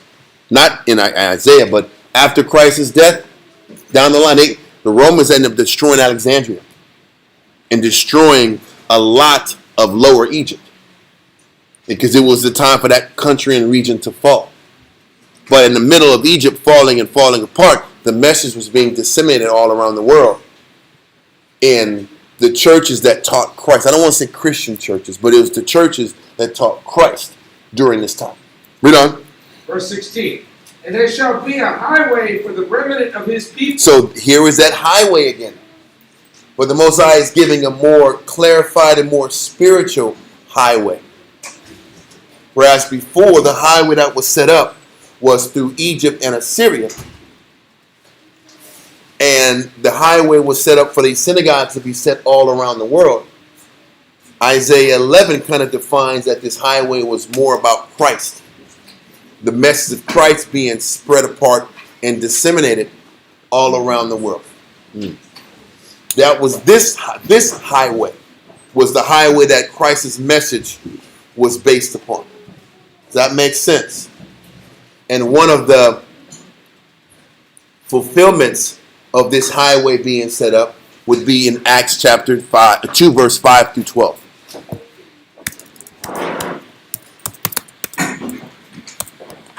Acts chapter 2, verse 5 through 12. But the crazy thing is amazing how everything that you're reading in the New Testament was talked about in the Old. This is why Christ always quoted what? He always quoted Isaiah. He always danced on Isaiah. Because it was that bridge to take us to the new era and what the Most High and Christ was doing for us. Acts chapter 2. I'm fine, whatever. Whoa. They be all right, man. People who've been sitting here ain't that damn hot, man. Y'all be all right. Class almost over. Acts chapter 2, verse 5 through 12. Acts chapter 2 and verse 5. You might as well read one. Acts chapter 2 and verse 1. And they gave forth their lots, and the lot fell upon Matthias. No. Acts 2. Oh, so like Acts chapter 2 and verse 1. And when the day of Pentecost was fully come, they were all with one accord. The day of Pentecost was obviously a Hebrew high holiday. And when the 50th day hit, everybody came back together. Okay, read on. And suddenly there came a sound from heaven as of a rushing mighty wind, and it filled all the house where they were sitting. And there appeared unto them cloven tongues like as of fire. Cloven tongues that look like fire, in the shape of cloven tongues, obviously. Read on. And it sat upon each of them. And these spirits jumped on each of the people that was in this congregation during the time of Pentecost. Read on. And they were all filled with the Holy Spirit, and began to speak with other tongues, as the Spirit gave them utterance. So what's happening during this time, obviously this was after Christ. And didn't Christ say he left the Holy Spirit? God. He left it available to have us to give us access to the true Spirit. And this was that moment when that ensign or that message or that, to be specific, that signal to assemble, we were assembled, the Spirit came, and then all these people at this time, they went back to their hometowns and did what? Spread the message. Spread the word. Okay? So when it says they were speaking other tongues, all this means they weren't babbling, blah, blah, blah, blah, blah, blah, blah. It wasn't babble talk. Speaking tongues, they were just speaking and had the ability to speak in different languages and understand different languages. That is what speaking in tongues means. And this is what was happening at this time. The Spirit allowed each of the people that are coming from different countries at their own dialects to understand one another in Christ. And the lesson, the what's the word they call it, your experience or things, Testimony. your testimony, all their testimonies in this experience gave them the power to go back to their home countries and teach Christ, so that those places became ensigns around the world, so that the whole world would have access to Christ's message. Okay, read on. Verse 5. And there were dwelling at Jerusalem Jews, devout men out of every nation under heaven. And the fun thing is, so the Spirit only came to those what kind of men? Devout. Devout. The Spirit wasn't going to be into somebody that was malicious and negative and of impure intent. The devout men were the ones who had access to the Spirit. And they're the ones who sat back here and was able to process this information, understand the Hebrew, understand the different languages, teach it, receive this miracle, and go back to their home country and teach the miracle. Read on. Now when this was noised abroad, the multitude came together and were confounded, because that every man heard them speak in his own language. And he says, how in the hell are all these guys speaking in all these different languages and they can understand one another? Because everybody knew that everybody was devout, but they were all coming from different countries. Read on. And they were all amazed and marveled, saying one to another, Behold, are not all these which speak Galileans? He says, are they all Galileans? How can they understand each other like this? How can they process this information if they're not all Galileans of one region? Because they weren't. Read on. And how hear we every man in our own tongue, wherein we were born? How are we able to understand one another even though we're not from the same place? Read on. Parthians and Medes. So now there's Israelites in Parthia. If I'm not mistaken, Parthia is far east, northeast is where Parthia was. Parthia is like near the Mongolian Empire. So there were Israelites from Parthia that ended up taking the message and going to Mongolia and teaching it. Read on. And Medes. Medes is in Madai, which is like slightly above Assyria. Read on. And Elamites. Elam is in Persia. Read on. And the dwellers in Mesopotamia. And the dwellers near present-day Iraq. Read on. And in Judea. Mm-hmm. In Cappadocia. Cappadocia is in Asia Minor, which is near Galatia. Like Cappadocia, Galatia is on the east side of the west side of Turkey. Mm-hmm. It's the west side of Turkey. Read on. In Pontus. Mm-hmm. And Asia. The whole Asia region is not China. The Asia region starts on the east of Hellespont. So from Galatia, Thrace, Bithynia, all east is where Asia starts. So once again, all these people are from different countries, got the message, got this blessing of the Spirit, took this experience back to their home countries, and the ensign of Christ was taken away from Jerusalem at this particular point. This was that moment that was chronicled that ushered in when the message really got pushed out. Read on. Phrygia. Mm-hmm. And Pamphylia. Mm-hmm. In Egypt. And in the parts of Libya about Cyrene. Libya and Cyrene is northern Africa. The message got to North Africa. The message of Christ got sent to Egypt. The synagogues was already kicking and thriving, but Christ's message got sent to Egypt. Read on. And strangers of Rome. Israelites sent the message of Christ to Rome. Read on. Jews and proselytes. And the Jews that were there in Jerusalem got the message. Okay? Proselytes. I always get this one. They're just different students of the knowledge is what a proselyte is. Read on. Crete is in Greece. There were Israelites in Crete, Israelites in Arabia, which is in the sand region to the east of Jordan, to the southeast of Jordan. Read on. We do hear them speak in our own tongues the wonderful works of the Most High. But this was Isaiah chapter 11. This was Isaiah chapter 11 talking about this man of the son of Jesse created this ensign, and this message was supposed to go from Assyria to Egypt, Pathros, Cush, Elam, Shinar, and Hamath in Syria, and all the regions of the islands of the sea. This is the literally fulfilling of the prophecy that the message now was sitting back here and getting dispersed, so the ensign of Christ can be sent all around the world. The signs to assemble to Christ were sent to all these different places through the churches that were being spread, and the word being spread all throughout the world. Read on. And they were all amazed, and were in doubt, saying one to another, What meaneth this? But what meaneth this was what was talked about in Isaiah chapter 11, about that message coming out and being dispersed. Now, I know this class kind of went a bunch of different directions. It was a lot of interman based, but we had to at least finish the explanation that Israel was spread all throughout the world, and Onias IV building that temple was just the beginning of the highways or the opportunities for Israel to go all throughout these countries and learn about the Most High through the synagogue system. And then eventually, once Christ came down, that ensign started expanding out, and the churches started getting built through all the apostles once Christ died. So the Most High sat back and gave us a greater chance to get greater understanding after the synagogue system fell, after the temple in Jerusalem fell. He kept giving us other opportunities to gather to the Most High and get closer to the Most High and use this message to galvanize and bring us together. So, once again, if you can see how the Most High as a nation never gave up on us, why is he giving up on you as an individual? The answer is he's never done it. But the way he doesn't give up on us is the fact that, like in Ezekiel, he says, I find no pleasure in you pining away. He finds no pleasure in you falling and slipping and not fixing it and not getting it together.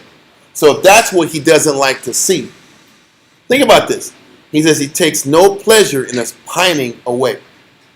Read that real quick. Ezekiel 33, verse 15. Go there.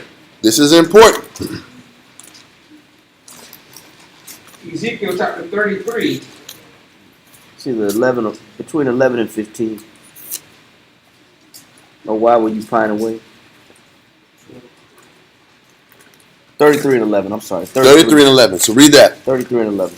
Ezekiel chapter 33 and verse 11. Say unto them, As I live, saith the Lord Read Yahweh, the pine away part. I have no pleasure in the death of the wicked, but that the wicked turn from his way and live. Turn ye from your evil ways. For why? Read verse 10 in Ezekiel 33. Ezekiel chapter 33 and verse 10. Yeah. Therefore, O thou son of man, speak unto the house of Israel. Thus ye speak, saying, If our transgressions and our sins be upon us, and we pine away in them, how should we then live? So the question that we're asking the Most High is, if we keep pining away in our sins, meaning for them to acknowledge that they're going to have to pine away in their sins, is them also acknowledging the Most High is not going to let down his expectation for us to change. He's not budging on his standard that he has for us to get blessed. Then our response is, well, damn, you just want to sit back and pine away. How are we going to live if we can never live up to the expectations that you have for us? Then what are we doing here? We're just going to pine away and fizz away and just die? Then read verse 11. Verse 11. Say unto them, As I live, said the Lord Yahweh, I have no pleasure in the death of the wicked. So he has no pleasure in we pining away, falling apart, and end up destroying ourselves. Read on. But that the wicked turn from his evil way and live. Okay. Turn ye from your evil ways. For why will ye die, O house of Israel? Well, his answer is, listen, my intention is never to sit back and see you pine away. So because of that, go to Ezekiel 11 and 16. So he doesn't want to see us fall, destroy ourselves. fade away into Bolivia, like Tyson said that. He doesn't want that to happen to us. But so what is he always providing us to get us out of our battle? Ezekiel chapter 11 and verse 16. Therefore say, thus saith the Lord Yahweh, although I have cast them far off among the heathen, and although I have scattered them among the countries, yet will I be to them as a little sanctuary in the countries where they shall come. This is what he's saying. He says, you know what? Since I don't want to really see you pine away and die, I'm going to keep creating sanctuaries and schools and synagogues to get you connected back to the Most High so that you can have a consciousness of me. That's how he shows mercy.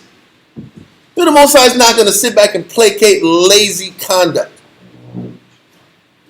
He says the Jews require what? You know, problem. That's laziness. He says the Greeks seek after what? Wisdom. They gonna go after wisdom. They sit back and dig and pursue and learn and study. The Jews want a feeling to fall out of the sky. Lazy. We're lazy people. That's when it says the Jews require a sign. It just means we're lazy. The Most High is like, I don't want you to fall, so I'm just going to keep bringing schools and Bible classes and a thousand online classes to bombard your head until you decide to study and take it serious. How many classes do you need? How many notebooks you need to fill up before you start applying the book and changing your outlook so that the burdens in you can get lifted off? Think about that. Your sickness is destroying you, and you want me to sit back here and take this off of you? No, I'm not taking it off because you're too lazy to fight what's inside of you and to truly overcome the sickness in you. So no, I'm not going to remove your battle from you. You're going to fight your battle.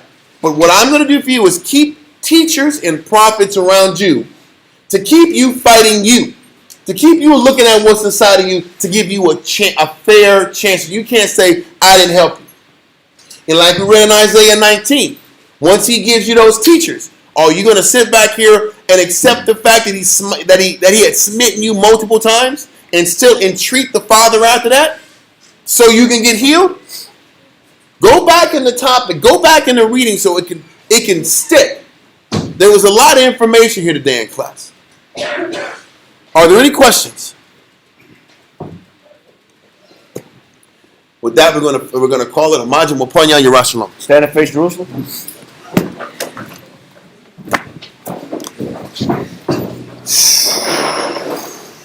A lot, bro. There's 2 pages of notes.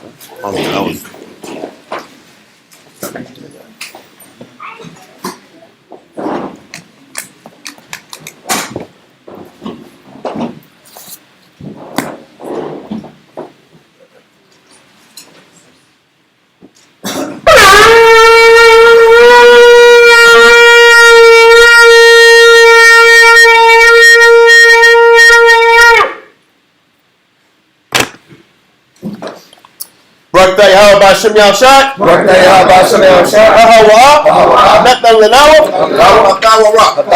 Bless you, Yahweh, in the name of Yahweh Shai that gives to us the law. Birthday, how about Shem Yahshai? Birthday, how about Shem Yahshai? Award. Bless you, Yahweh, in the name of Yahweh Shai that gives to us light to see. Oh, I messed up. Sloppy, yo. Before we do that, we're gonna read this prayer. Yahweh, in the name of Yahweh Shai, In the name of Yahweh Shai. please listen to us right now. Please listen to us right now. Send Michael and the righteous angel to watch over, bless, heal, protect, and make strong. The people of Yahshua. Also send unto us. Much wisdom. Much knowledge. Much understanding. Much patience. Much faith. Much brotherhood. And much love. Spiritual power. And forgive all of our sins. Yahweh Shai, come quickly. For in thee is our hope. Always. And forever. Amen. Barakatah Yahweh Ba'ashem Yahushai. Barakatah Yahweh Ba'ashem Yahushai. Ha'awa'ah. Ha'awa'ah. Natalanawa. Natalanawa. Ha'ayah. Ha'ayah. Kwara. Kwara. Kwara. Kwara. Ha'ay. Ha'ay. Blessed are you, Yahweh, in the name of Yahweh Shai, that gives us the ram's horn to call the people. Barakatah Yahweh Ba'ashem Yahushai. Barakatah Yahweh Ba'ashem Yahushai. Ha'awa'ah. Ha'awa'ah. Natalanawa. Natalanawa. Shaman. Shaman. Zayat. Zayat. Lamashah. Lamashah. Yasharala. Yahshua. Blessed are you, Yahweh, in the name of Yahweh Shai, that gives us the olive oil to anoint Israel. Psalms 92.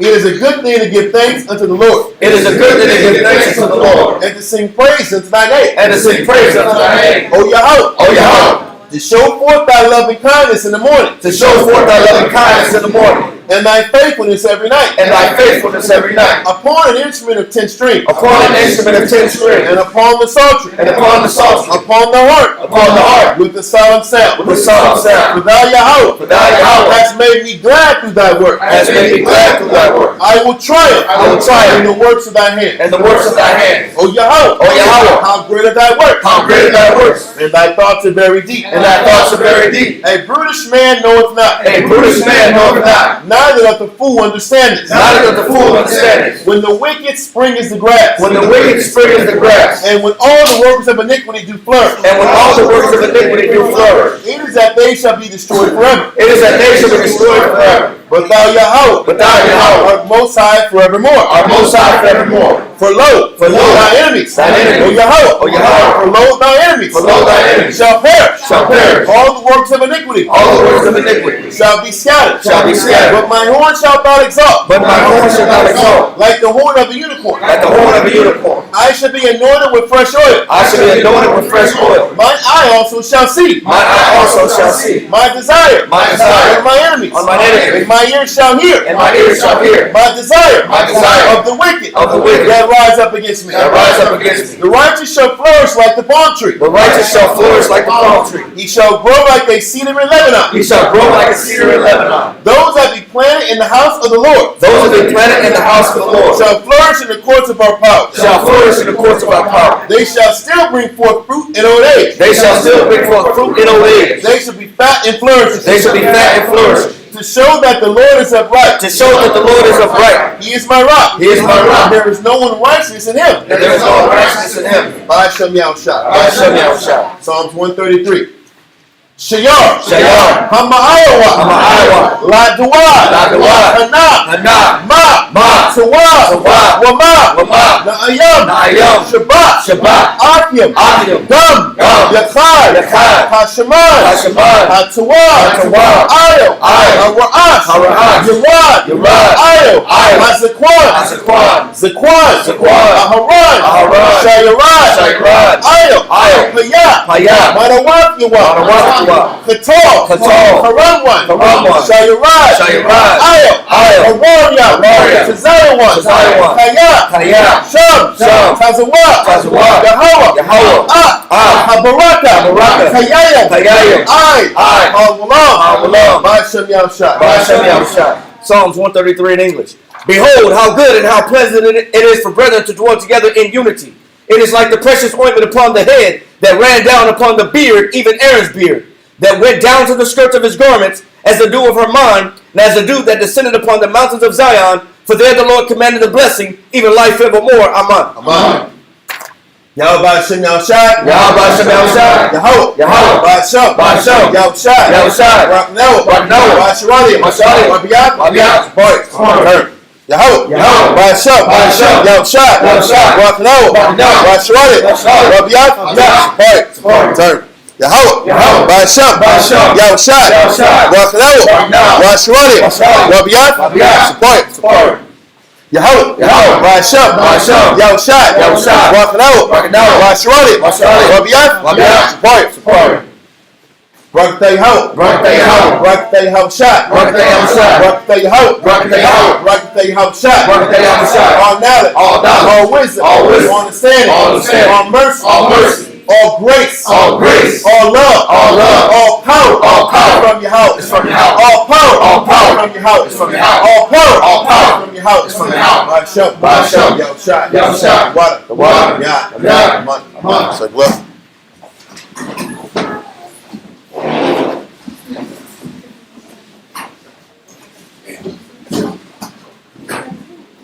Watch out. Watch step. Oh, he did. Thank you. Got it. Salute on the heavenly order. Yahweh, what y'all shot? Walk in Shalom. Militia. Amen. Run. Yahweh, Shalom. Cool and shut. Cool and shut. Cool and shut. Cool and shut. Cool and shut. Cool and shut. Next from top. Turn big sisters. Sisters please stand. I'm by the spot.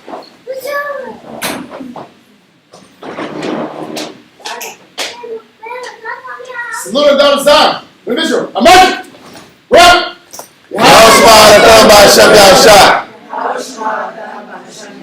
Yes, my top. Dismissed. Voila. Israel, tuning in, y'all. See y'all on Monday. Shalom.